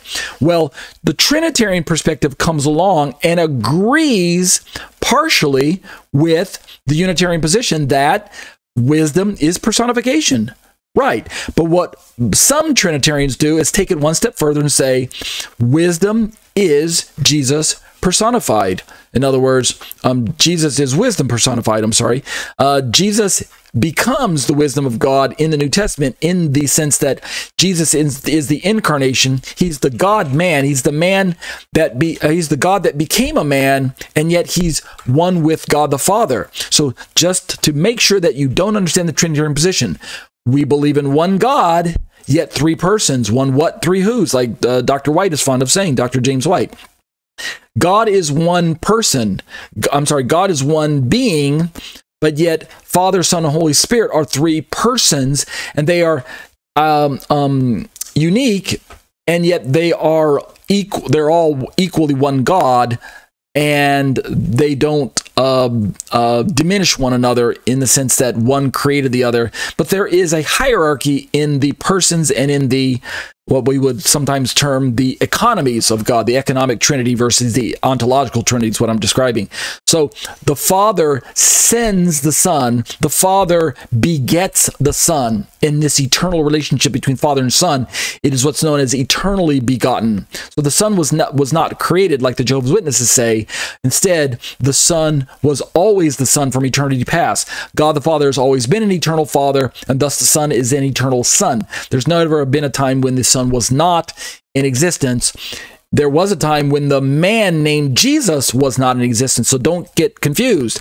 The human part, the human aspect of Jesus, the nature of Jesus, which is human, was in fact brought into the world in the first century. So we don't disagree with that. The Holy Spirit, by the way, for Trinitarians, is a third person of God who is fully God, one with God. He is God, but yet he is a third person who can be dispatched and sent by God into the hearts of men, into the world to do God's bidding. He is not a lesser God. He is fully God. He is 100% God. He's fully God, yet he's also fully Spirit. And he dwells in the hearts of all who truly name the name of Yeshua as Messiah. So the Holy Spirit is the third person of the Trinity. And so the Holy Spirit is sent not just by God the Father, but also by Yeshua. So there's that economic aspect of Trinity going on again. So when we look at Proverbs and we ask who is wisdom or what is wisdom, we've already looked at this aspect that wisdom is simply a personification of one of God's attributes that was utilized in agency fashion to create the world. But now we also jumped through looking at the Septuagint, where more of this language of the poetry, where the verbs of being established and created and set up and brought forth are reminiscent of language that shows up other places, not just in the Hebrew Bible, but in the Greek version, the Septuagint, where the writers begin to understand that God uses this language to help humans understand the complex nature of God, where he can poetically say that I pulled wisdom out of my tool belt to utilize it as an agent of creation, yet at the same time, I don't have to give you the impression that I am not all wise. God is saying, I have always possessed wisdom. There's no reason to take the, let me use this slide, to take the illogical, unbiblical approach that Jehovah's Witnesses do, the JWs on the screen here, where they get trapped by their own faulty logic into thinking that Jehovah lacked wisdom at some point and had to create wisdom, just like Jesus was not around in eternity past and God had to create him in order to create the universe. If that's what Jehovah's Witnesses believe, right? Remember, they believe that Jesus is wisdom, and therefore, because Jesus had to be created by God, then that if Jesus is wisdom, then their logic determines that wisdom was something that God had to create. But if that's true, then that means that God isn't all wise, and Jehovah's Witnesses aren't ready to make that commitment that God is not all wise. So they backpedal and say, no, we're not saying that God isn't all wise. But then if you go in the other direction and say, well, then you're saying that God possessed wisdom from eternity, and the JW says yes. And then you follow through with their logic and say, well, then if you believe that Jesus is wisdom, and they say, yes, we do, then you, the Trinitarian, would say to them, well, then that means you believe that Jesus is eternal, right? Then they have to stop and go, no. That's not what we believe either, right? So I'm creating this kind of straw man, kind of silly version of the JW's perspective. But honestly, their theology just has so many holes in it that it's hard not to see their perspective as anything other than just silly in many cases. It's actually quite sad.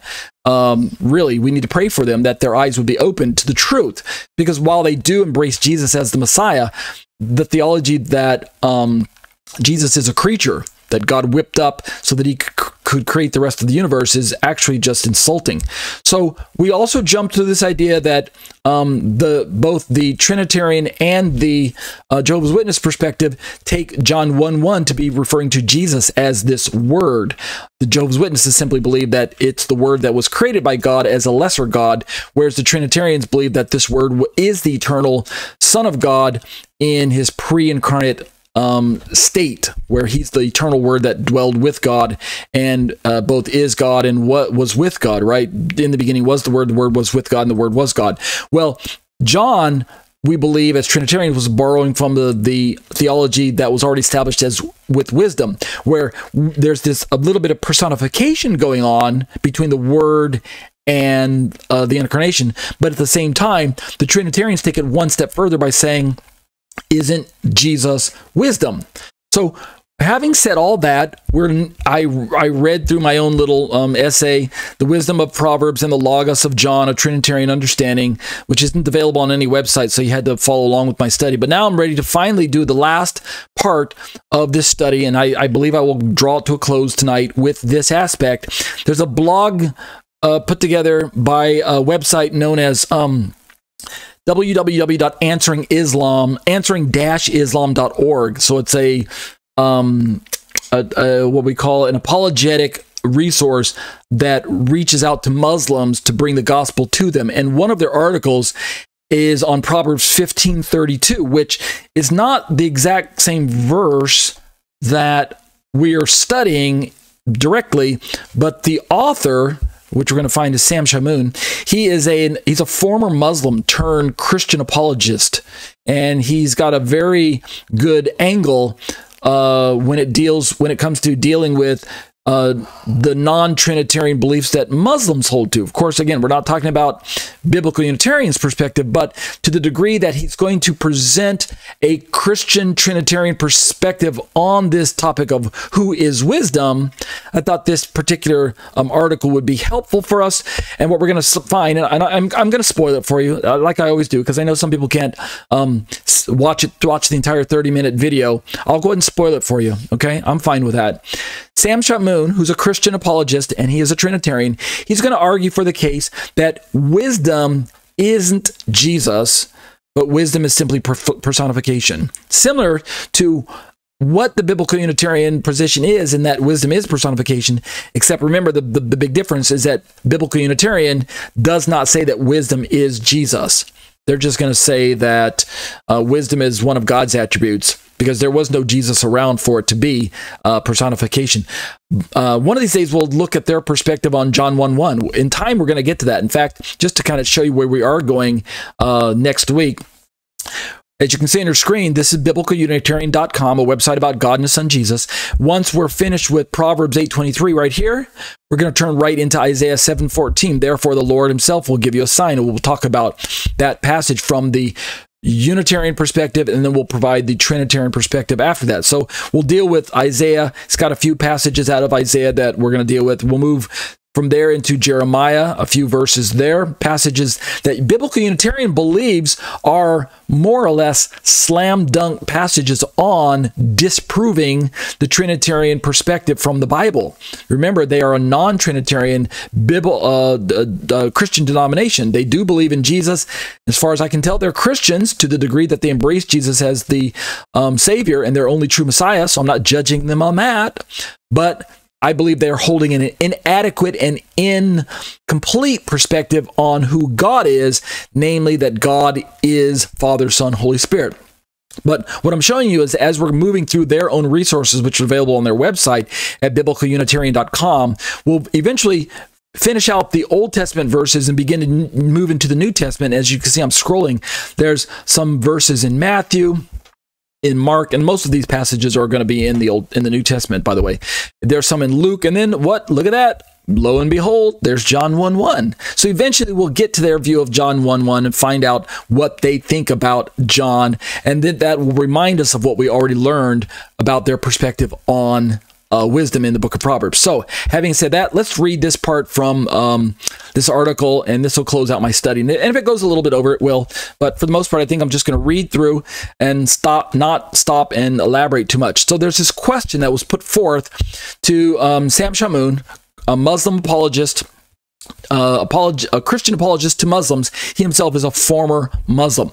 There's a question that came in, and usually the questions that come into their website are from the Muslim side of the house, but there are a lot of parallels between the Muslim rejection of Trinity and the non-Trinitarian Christian perspectives that challenge Trinity also. It's like, you got the biblical Unitarians, the Christadelphians, the Iglesia Christos, the Jehovah's Witnesses, the Oneness Pentecostals. They all reject Trinity, and therefore a lot of their questions are similar to the way either Rabbinic Judaism rejects Trinity or the way Islam rejects Trinity as well.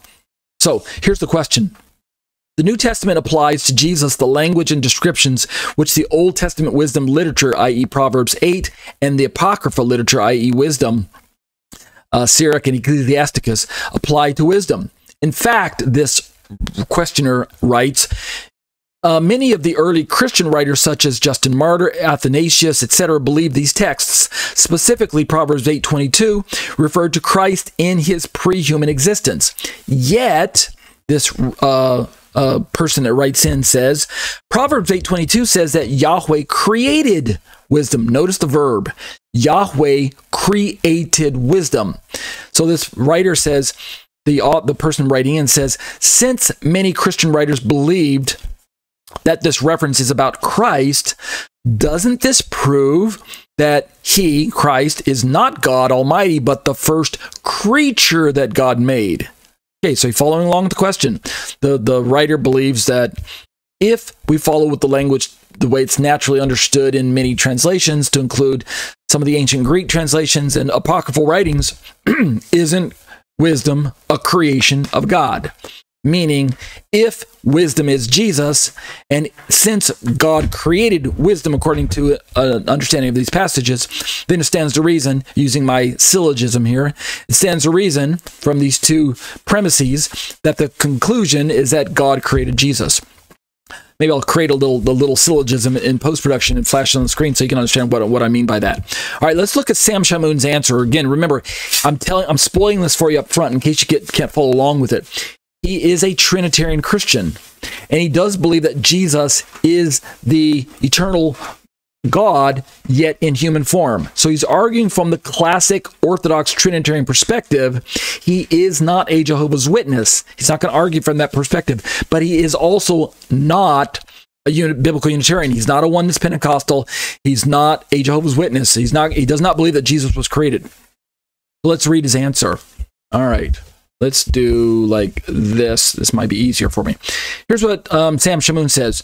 To begin with, even though the New Testament describes Jesus in language that is reminiscent of the wisdom texts, with the early church using Proverbs 8:22-36 to prove Jesus' pre-human existence and generation, the reference itself is not speaking of Christ. Notice right away, you're like, what? Doesn't speak of Christ? Is he a Trinitarian? Isn't that what I just taught? That most Trinitarians believe that wisdom is Jesus? That Jesus is wisdom? Even though wisdom is a lady, right, called our sister in the next chapter, right, or the previous chapter, Proverbs chapter 7, wisdom is called our sister. It's just because of the word chokhmah in Hebrew, where we get our English word wisdom, is feminine in form. So don't get confused. But Sam Shamoun says that he doesn't believe that the reference is speaking to Christ. The context clearly shows that the passage is referring to God's own eternal attribute of wisdom. He's starting to sound like biblical Unitarianism, but you have to be very careful to understand that he's not a Trinitarian. So let's read what he has to say. So then he's got this quote from for the verse itself, and I just read it all, but I'll read it again real quick. Does not wisdom call? Does not understanding raise her voice? I, wisdom, dwell in prudence, and I find knowledge and discretion. The Lord created me, with the verb created there being bolded or emphasis, created me at the beginning of his work, the first of his acts of old. Ages ago I was set up at the first, before the beginning of the earth. By the way, as I interject, this passage in Proverbs functions for the Jehovah's Witnesses and other Arians like them as sort of proof texts that Jesus is created. So this is one of the proof texts that they use in their argument that Jesus is a creature, that God created him, not just the way we read about him in John 1:1, where in the beginning was the Word was with God, and the Word was a small God. That's according to the New World Translation that the Jehovah's Witnesses carry and agree with. But the Jehovah's Witnesses go back to Proverbs 8 here, and they say, look, here it is, right here. Both in the Hebrew and in the Greek, God created wisdom, and since wisdom is Jesus, then it stands to reason, using the syllogism, that God created Jesus. That's what they say. All right, so let's keep reading. This is Sam Shamoun quoting the book of Proverbs. When there were no depths, I was brought forth. When there were no springs abounding with water. Before the mountains had been shaped, before the hills I was brought forth. Before he had made the earth with its fields, or the first of the dust of the world. When he established the heavens, I was there. When he drew a circle on the face of the deep. When he made firm the skies above. When he established the fountains of the deep. This is much more than I read in mine, so I'm reading it here for you. When he assigned to the sea its limit, so that the waters might not transgress his command. When he marked out the foundations of the earth, then I was beside him. Notice, wisdom is beside God. This is this whole anthropomorphic personification language that God uses when he's talking about either his attributes, or he's giving us this inside peek to the complex nature that he is as one God, yet more than one person. Kind of going all the way back to the Genesis account where God first dropped the bombshell on human beings by saying, let us make man, let us make man in our image after our likeness, right? Genesis 1:26. Got a video on that. I'll put a little link to it in the description below. I highly encourage you to go back and watch it. Well, who was God talking to when he said, let us create man in our image after our likeness? What's with the plurals, right? God goes on to say, the man has become like one of us, knowing good from evil, right? When man reached out and ate the forbidden fruit. God also said, let us go down and confuse their language at the Tower of Babel. Who's God talking to when he said, let us make man in our image? Well, just like the proverbist, the writer of the book of Proverbs can say that wisdom was beside God, that's similar to us understanding that whoever it was that was beside God during the creation account must be one with God, because God later goes on to declare emphatically in the book of Isaiah, when we get into the lower chapters of the 40s chapters, like 40, 41, 42, going up to 45, Isaiah declares, God speaking, I am God and there is no other. There are none other beside me. There are none like me. There was none before me. There will be none after me. He emphatically says that there's only one of me. I am he. There is no other. And I am the sole creator. Right? So having that firmly established in our Bibles is extremely important. It is critical to our theology of understanding this, the nature of God when it comes to language like, let us make man, and there I was beside God when he was creating everything. Either God is schizophrenic, right? When he says there's only one of me, but yet he's talking about plurals, or there's this complex nature to God that we can't quite fully grasp, but yet we affirm. We fully affirm it. Even though we can't fully understand God, we nevertheless embrace this complex God who is complex in his nature. So Sam Shamoun continues, quoting from the book of Proverbs, like a master workman, I was beside God, and I was daily his delight, rejoicing before him always, rejoicing in his inhabit world. I think that might be a typo there. And delighting in the sons of men. And now, my sons, listen to me, right? Wisdom still talking. Happy are those who keep my ways. Hear instruction and be wise and do not neglect it. Happy is the man who listens to me, watching daily at my gates, waiting beside my doors. For he who finds me finds life and obtains favor from the Lord. But he who misses me injures himself. All who hate me love death. That's Proverbs 8, 1, 12, and then 22 through 36 from the RSV version of the Bible. So, what are we to make of this? Well, let's look at another version of the way we can understand wisdom as through the lens of Sam Shamoun's view on wisdom from the book of Proverbs. This is Sam Shamoun talking. Solomon is taking an impersonal attribute of God and personifying it, a common literary feature of wisdom literature. The reason why Solomon personified wisdom as a woman is, as I have already mentioned, is because the Hebrew word for it is chokhmah, and it's feminine in gender. Doesn't mean that wisdom is feminine. It just means the word is feminine. That's it. Nothing more, nothing less. So don't get too confused.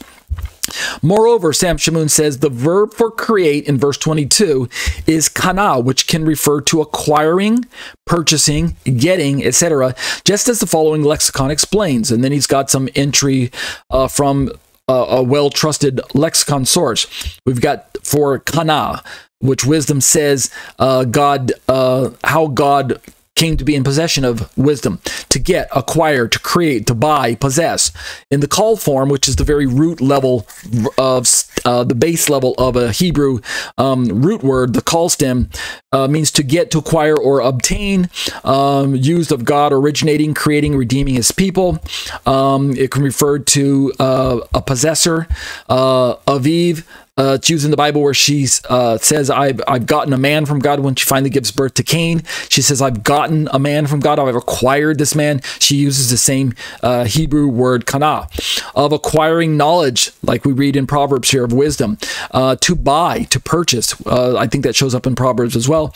In a different form, in the Nephal, it means to be bought, right? So I don't want to confuse you with all the technicalities of Hebrew, but just know that Hebrew goes through different forms of the root word, moving into different forms of verbs being, the inflections and different tenses of verbs, from the simple root word to maybe like a present participle, or either an active or a passive form of the verb. So nephal, to be bought, and the hefil, to cause, to possess. So just looking at the word from more of a technical perspective. Let's keep reading Sam Shamoun. He goes on to say that it is used throughout Proverbs to mean acquire or purchase or get. Notice he's giving alternate translations other than just simply being polarized by the fact that the word can mean create or something like that, to get. Notice this quote from Proverbs 1:5. Quote, the wise man also may hear and increase in learning, and the man of understanding acquire skill. End quote. That's Proverbs 1:5. So notice, we don't always have to translate this word as create, like the objectioner mentioned at the very beginning of this particular article. Just because one aspect of this verb kana can mean to create, it doesn't always mean that. It can mean to be purchased or to get or to acquire, something like that. Here's another passage, this time Proverbs 4:5-7. Do not forget and do not turn away from the words of my mouth. I like how Sam Shamoun is staying in the same book. Do not turn away from the words of my mouth. Get wisdom. Notice it says get. It doesn't say create. Get wisdom. Get insight. The beginning of wisdom is this. Get wisdom. And whatever you get insight. Proverbs 4:5-7. Again, if I were to go back and look up those Hebrew words, I'm quite sure that he's talking about kana, which simply means to acquire or get. Doesn't always have to mean create. Context demands what a word means. Here's another one. Proverbs 16:16. Again, it's always nice to stay in the same book when you're looking at a word, doing a little word study. It's always beneficial if you can stay in the same book, because then you get the writer giving us the wide range of the different nuances of any given word in question. He who ignores instruction despises himself, but he who heeds admonition gains, and there's the word gains there, I believe, is the Hebrew word kana. And then the verse goes on to say to get wisdom, right? There's our, I'm sorry, it is the word get there. Kana, to get wisdom is better than gold. To get understanding, I believe, again, kana, to get understanding is to be chosen rather than silver. Notice these words, these verbs of getting, if we were to turn them into create, they just change what the writer would be trying to say all together. To create wisdom is better than gold. To create understanding is to be chosen rather than silver. Really just doesn't follow from the what the writer is trying to say. And we've got another one here, Proverbs 17:16. Why should a fool have a price in his hand to buy wisdom? Now we have a different verb, buy or purchase in other versions. A price to purchase wisdom when he has no mind. Again, it's the same Hebrew word kana, I'm quite certain. But it's translated as buy instead of get or even create. Why should a fool have a price in his hand to create wisdom? Right? That just doesn't follow with what I think the writer of the book of Proverbs has in mind. Another one, an intelligent mind acquires knowledge, acquires, that's our Hebrew word, and the ear of the wise seeks knowledge. An intelligent man acquires knowledge. Now we don't even have wisdom in view, right? Switches to an entirely different, what we might call attribute of God, or a quality that is to be desired by human beings who don't otherwise have this quality that God himself eternally does possess, namely wisdom and knowledge and things like that. And then we have some more. Sam Shamoun's just going to, the bulk of his answer is really where it should be, which is rooted in the Bible, right? If you don't want to stray in your theology, just keep it centered in what God says and let the Holy Spirit explain it to people, right? Too often we think we quote one verse and then we spend the next hour trying to explain the verse when maybe we should have spent 55 minutes quoting the Bible and 5 minutes explaining what we just read. So I applaud Sam Shamoun for doing what he's doing. Another verse, Proverbs 19:8. He who gets wisdom loves himself. Notice gets, I believe, is the kana. He who keeps understanding will prosper. And then 20 verse 14. It is bad, says the buyer, but when he goes away, then he boasts. And I think it's the word buyer there is our word kana.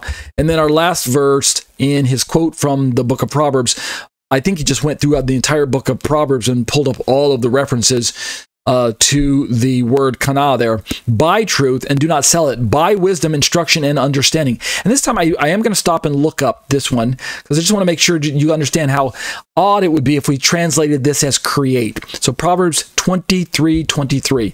So here in Proverbs 8:23, we have let me go back to verse 22 here. So we have here, the Lord possessed me at the beginning of his way, before his works of old. And the root English word possessed is over here as the Hebrew word kana. Adonai kanani rishit darko kedem mif alive me'at. And this word that I've got highlighted on your screen, kana, if I just click on it and bring up the Strong's Concordance, you can see it's Strong's number 7069, spelled Q-A-N-A-H by one version, kana. You could also transliterate it with a K, but kana, it means, here you can just see some very short dictionary definitions: to get or to acquire. Same thing down here. It's a prime root, a primitive root, to get or to acquire. But look at all the ways that it can be translated, at least in this version of the Bible. Acquire, acquired, acquires, bought, buy, buyer, buying, buys, formed, gain, acquisition, gain, get, gets, gotten, owner, possess, possessor, purchased, purchaser, recover, redeem, sold, and surely buy. So having said that, when I go back to this quote from Proverbs 23:23, and I use this version of my tool to go to Proverbs 23, and then pull up verse 23, then we see where it says, buy truth and do not sell it, get wisdom and instruction and understanding. And over here, it says, emet kene.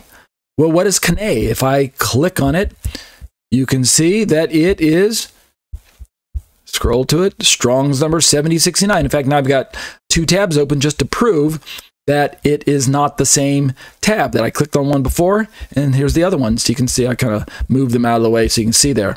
All right, so it is the same root Hebrew word. In fact, it's the word used in all of the examples that Sam Shamoun was showing for us. So watch this. What if I said, create truth and do not sell it? Create wisdom, instruction, and understanding.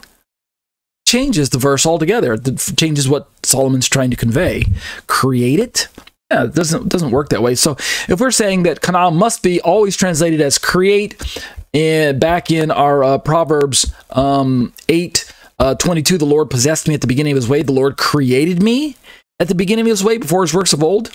That doesn't follow from all of the other ways that kana can be used. So let's just be fair and be honest and be biblical, right? Let's be Bereans. Don't just start rattling off what you think the verse means without having done your homework looking through the original languages. And I think it's something that Sam Shamoun is doing for us here. Let's finish out his commentary. He says, in the context of Proverbs 8:22, the verb is more literally translated not as create, but as begotten or birthed, i.e. Yahweh begot or birthed me as the beginning of his ways. This can be readily seen from a more literal rendering of Proverbs 8:22-25. And so he has, Yahweh himself begat me as the beginning of his way, the first of his acts of old. From eternity I was appointed from the start, before the beginning of earth, when there were no watery deeps, I was brought forth as with labor pains. Notice, I got to stop and interject. Notice that Sam Shamoun is highlighting the fact that in poetic fashion, the writer brings in a different set of verbs, but brings in this analogy of a baby being brought forth as with labor pains. That's why Sam Shamoun says that we can utilize this verb kana as, what did he say earlier? As being begotten or birthed. Meaning, it's poetic. Again, it's as if God pulled it out of himself, where babies come from inside of other people.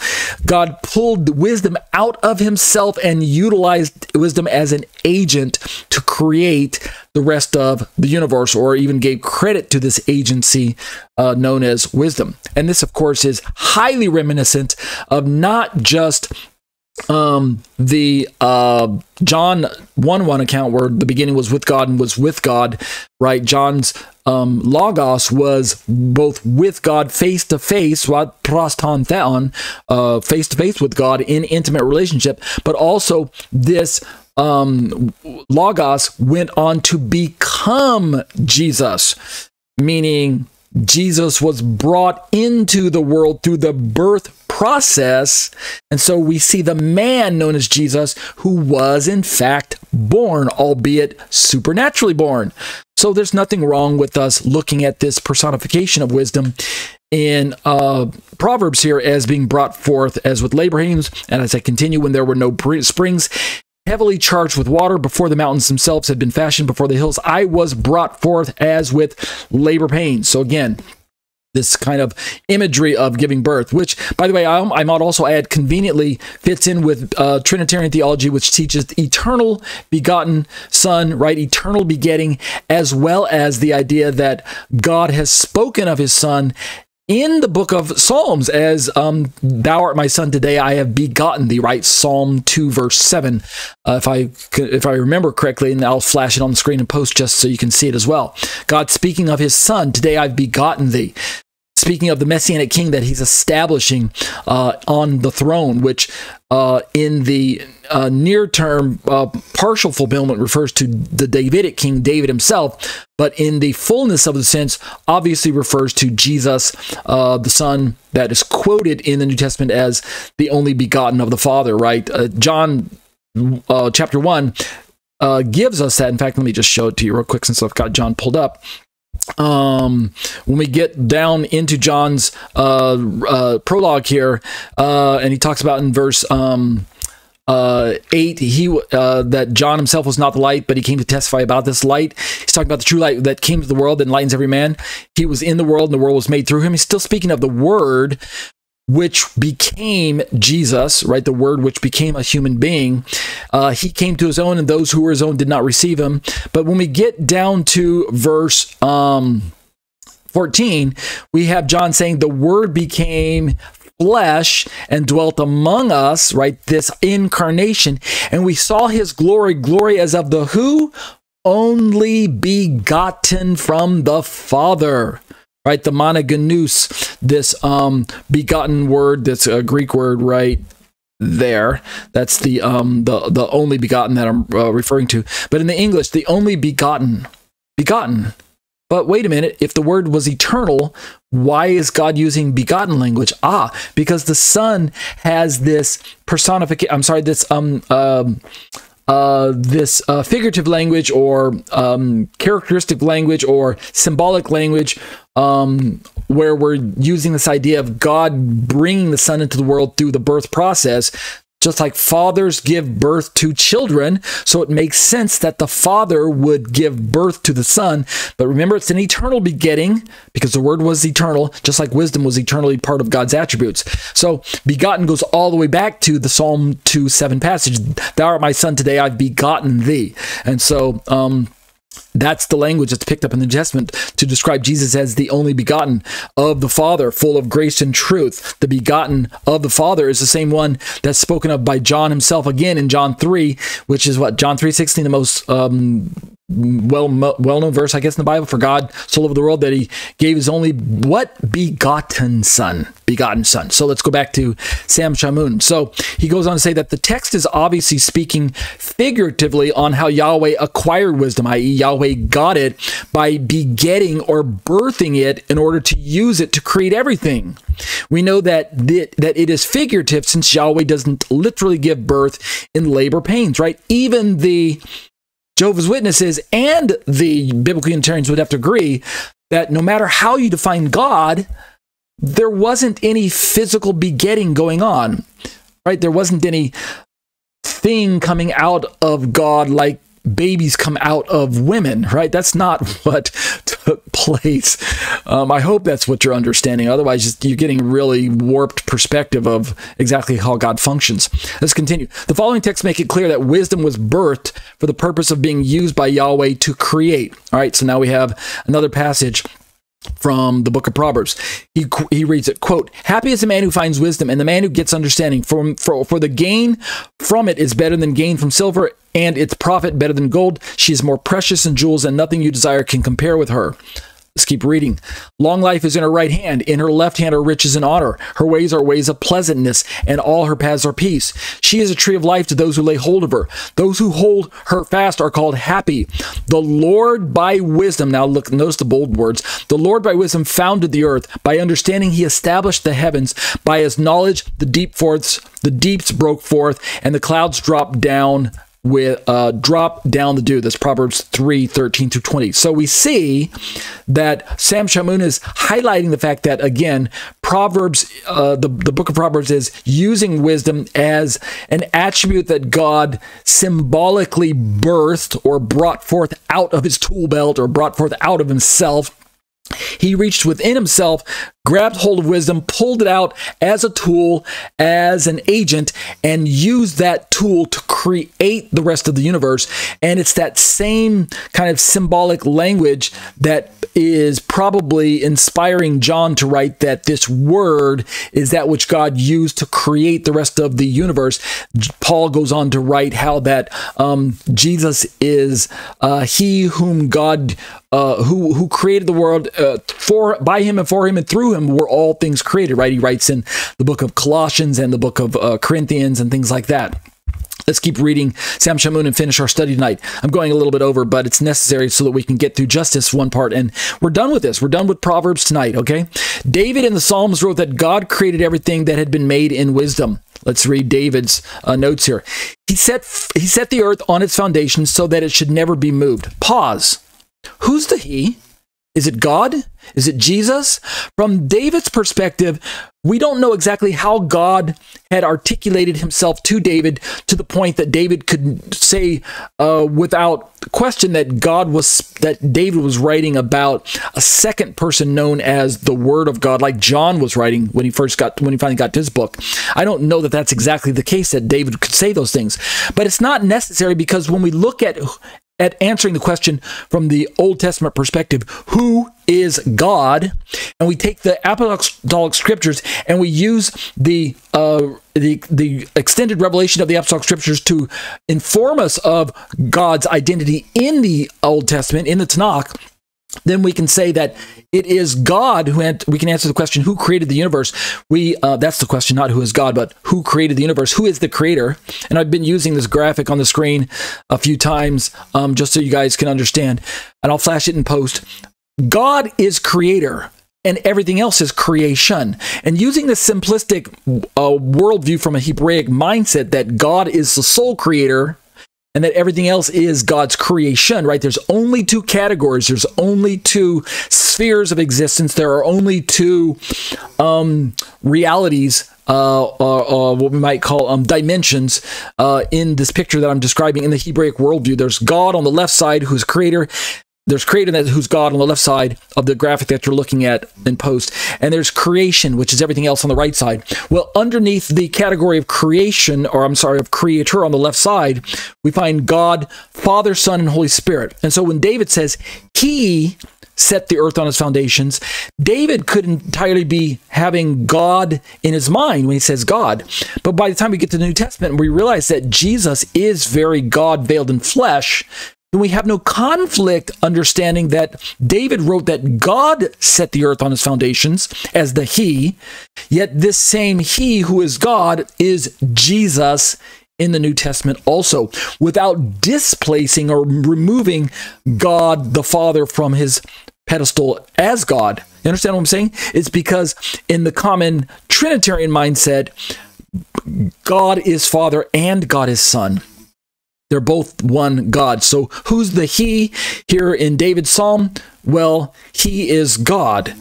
If you try to say he is the Father exclusively, well, then you have no biblical warrant for doing so. We can't say that he is only the Father here. But he set the earth on his... I mean, it's if I look it up, it's probably the word Elohim. I don't know for sure which if there's a Hebrew word here underlying here. But he set the earth on its foundation, speaking of God, so that it should never be moved. So we're talking about the creation account, obviously.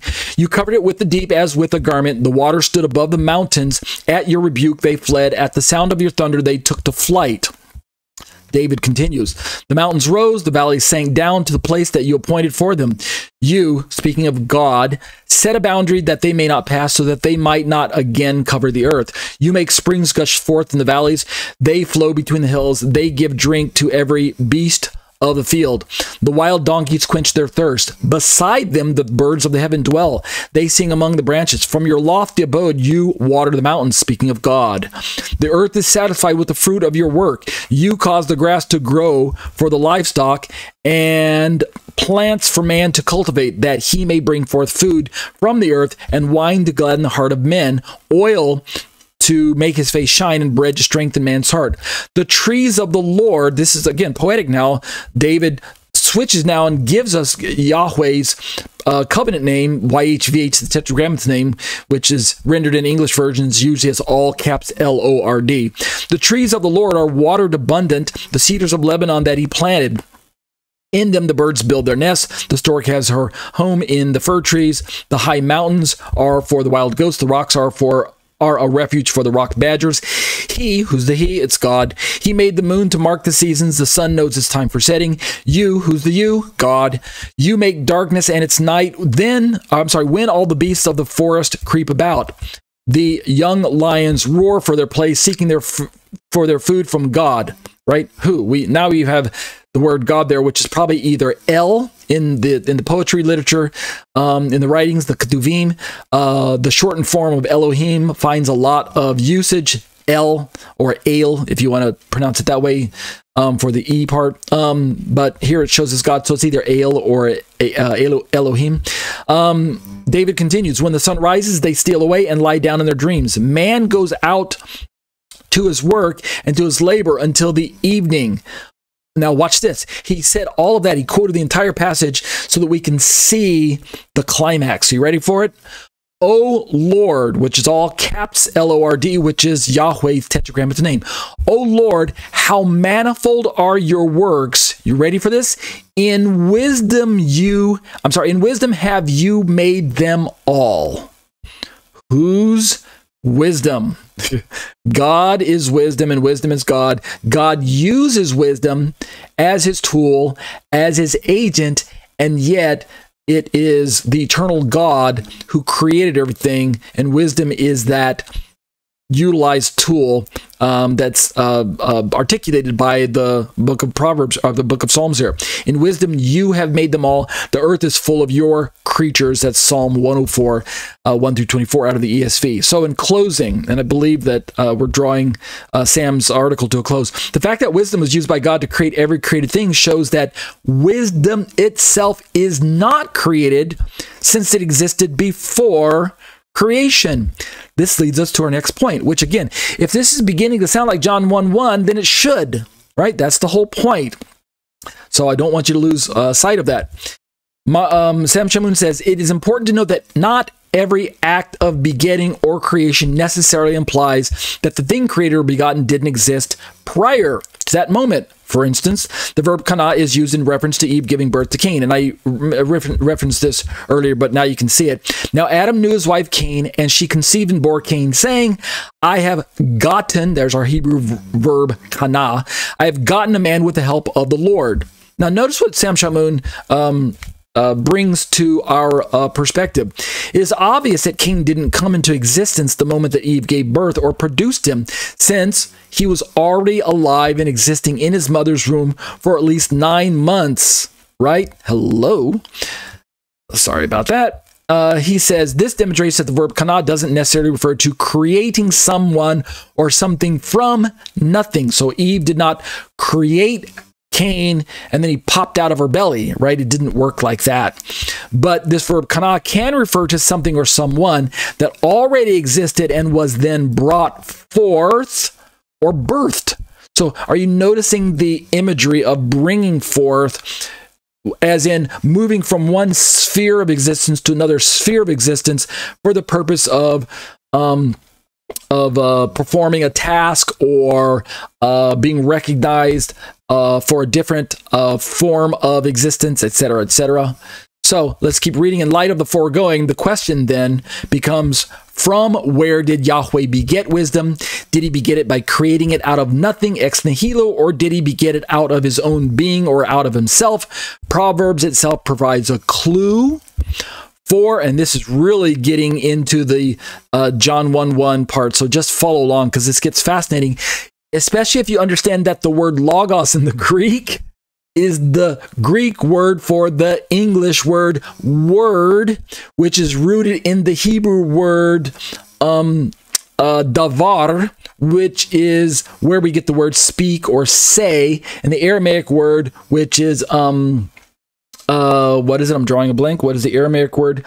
Oh boy, if I remember it, I'll tell you. But all of these three words, the Hebrew, the Aramaic, and the Greek, they all are rooted in the word for word or speak or say. They're all familiar with this terminology of word, which can be written or spoken. But this idea of word is fascinating when we think about God speaking. As in the beginning, God created the heavens and the earth was unformed and void, and darkness was on the surface of the deep, and the Spirit of God hovered on the surface of the waters. And what does verse 3 say? And God said, yeah, God speaks. God said, let there be light, and there was light. And so there's this idea that God speaks when he wants to create. So look at the Proverbs 2, verse 6. For the Lord gives wisdom, from his mouth comes knowledge and understanding. So where did God pull wisdom out of? Did he pull it out of his gut, like babies come out of? Did he pull it out of his belly? What's Sam Shamoun going to hint at? He says the wisdom which Yahweh gives is the knowledge and understanding that comes from God's mouth. Comes from his mouth. The reference is essentially saying that Yahweh produced wisdom out of his own mouth, which shows that wisdom wasn't created from nothing, since it existed within Yahweh himself. In other words, Yahweh always had wisdom as an attribute, which he then produced or brought forth in order to create and to give to others. In other words, the word came out of his mouth. It didn't come out of his belly like human babies come out of human mothers. And so, wow, I wish I could remember that Aramaic word for word. It's all right on the tip of my tongue. But anyway, it's important for our study, and I'll put it in post-production since I can't remember off the moment. But the idea is that the Hebrew word, the Aramaic word, and the Greek word, they all have this sense of God speaking at the creation story.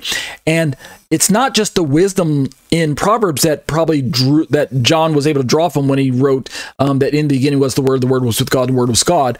But he was also able to draw from the fact that the creation story itself has God speaking all of these words to bring things to pass, and let there be. And God said, let there be, and there was. I mean, God could have wiggled his nose or crossed his hands and blinked, nodded his head, or, you've seen like Bewitched where something happens when the genie magically makes something appear. God could have done that. He could have like fidgeted his fingers or waved his finger or something like that, and everything showed up. Or he didn't have to make any action at all, but Moshe records that he spoke. So this is very significant for our theology as it pertains to Jesus being the Logos. Jesus being the Word of God made flesh. Jesus being that which God utilized in agency fashion. When the words came out of God's mouth and God said, let there be, and God said, that was Jesus right there, the Word in action. All of creation springing forth from the very Word of God, from the very mouth of God. Jesus is that Word.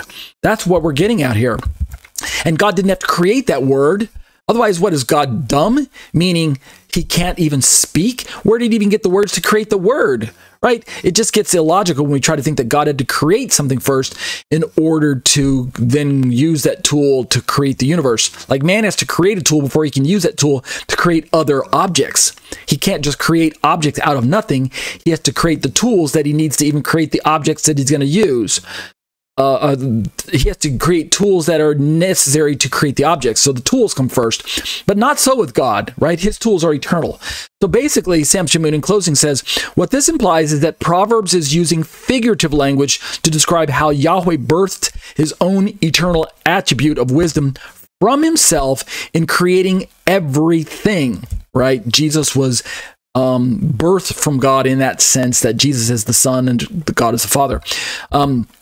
Thus, even if the text were referring to Christ, this would only prove that the creedal statements were correct in stating that Jesus was eternally begotten before all creation, begotten, not made. And then he closes, and then we're done.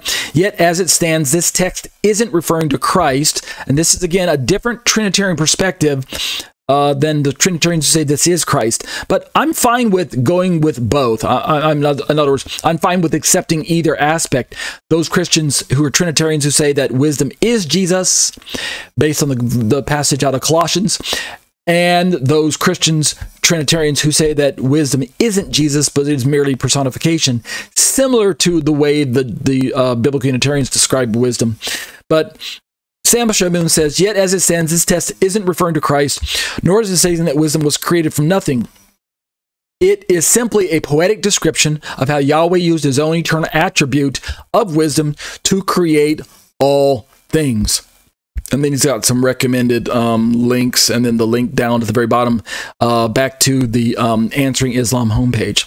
So I'll leave it right there just so we can finish. So what have we learned by looking at Proverbs? In closing, Biblical Unitarian says it is wisdom personified, nothing more, nothing less. Wisdom is not Jesus. Jesus is not wisdom in that regard. The book of Proverbs is simply describing an eternal attribute of God that God utilized to create the world. God is the sole creator. End of story.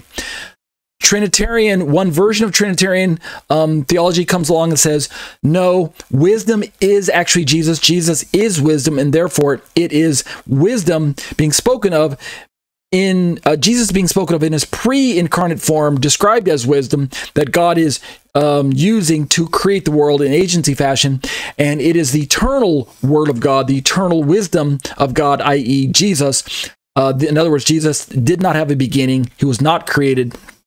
He was simply utilized by God, brought forth, begotten, using the biblical sense of the word begotten when it refers to God, to bring wisdom into the picture so that God can utilize wisdom as the agency used to create the world. That's one version of Trinitarian theology. And then the other version that we looked at tonight is a Trinitarian understanding that, yes, it's closer to what the biblical Unitarian says. This is wisdom in its personification form. It's not that it is referring to Christ. It's just referring to wisdom in personification using that particular style of writing. But from a Trinitarian perspective, we do believe that Jesus is the eternal God that existed alongside of God, and what the New Testament does for us, and I'm speaking from Sam Shamoun's perspective, is that the New Testament simply gives us the complete picture of what the Tanakh was implying or hinting at or speaking of in mystery form. Remember, the incarnation is a mystery. We didn't know fully how God could be man and man could be God in the person of Jesus until the incarnation happened before our very eyes. And then the biblical writers of the Apostolic Scriptures actually wrote down the details according to what the Holy Spirit told them to write down. And now we have the words of the Bible, the Apostolic Scripture, the New Testament. And now we can say with assurance, with affirmation, and with perfect conviction that Jesus is very God. Jesus is the creator, and therefore we can understand what John meant when he said, in the beginning was the Word was with God, but yet the Word was God, full deity, fully divine, not lacking in any way.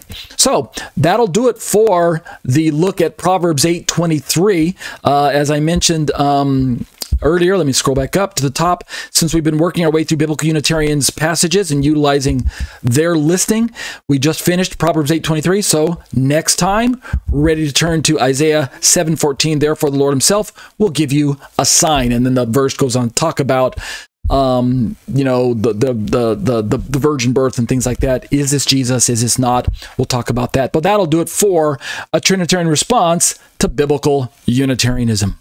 Let's close in prayer. Abba, I bless your name. What a blessing and a privilege to be able to share my thoughts with other people, with the other students, with anyone who happens upon these YouTube videos or listens to these podcasts and is able to sit and study with me. Lord, I don't have all the answers, which is why I rely on you, which is why I also rely on the biblical insights from other people that you are raising up to share biblical truths.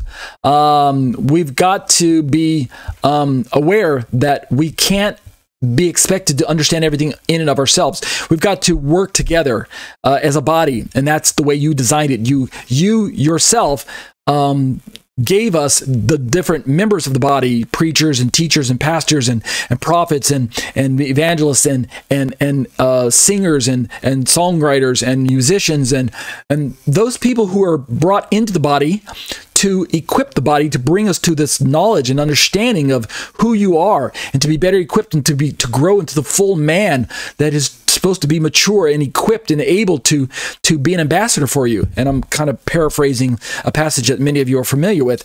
But Lord, in my closing prayer, let me just say how grateful I am to be a part of this great community that is spread out around the world, that is preparing themselves for the end time scenarios, that is preparing themselves to meet our Lord and Master Yeshua when he returns to planet Earth someday to establish his 1,000-year kingdom here on earth and then usher us into the eternal state. Hallelujah. Thank you, Lord, for calling us out and calling us into your family and for doing for us what we couldn't do ourselves, namely setting us free from our own sin and shame. Thank you for the gift of the Holy Spirit who illuminates the passage and allows us to understand it. And Lord, it's only through the power of the Holy Spirit in us that we can look at the scriptures and come to an understanding and be able to affirm the truths of Trinity and the difficult topics and things like that. So thank you, Lord, for your faithfulness. Continue to protect us and raise us up as we know that you will, and we'll be careful to give you the praise and the glory, b'Shem Yeshua. Amen.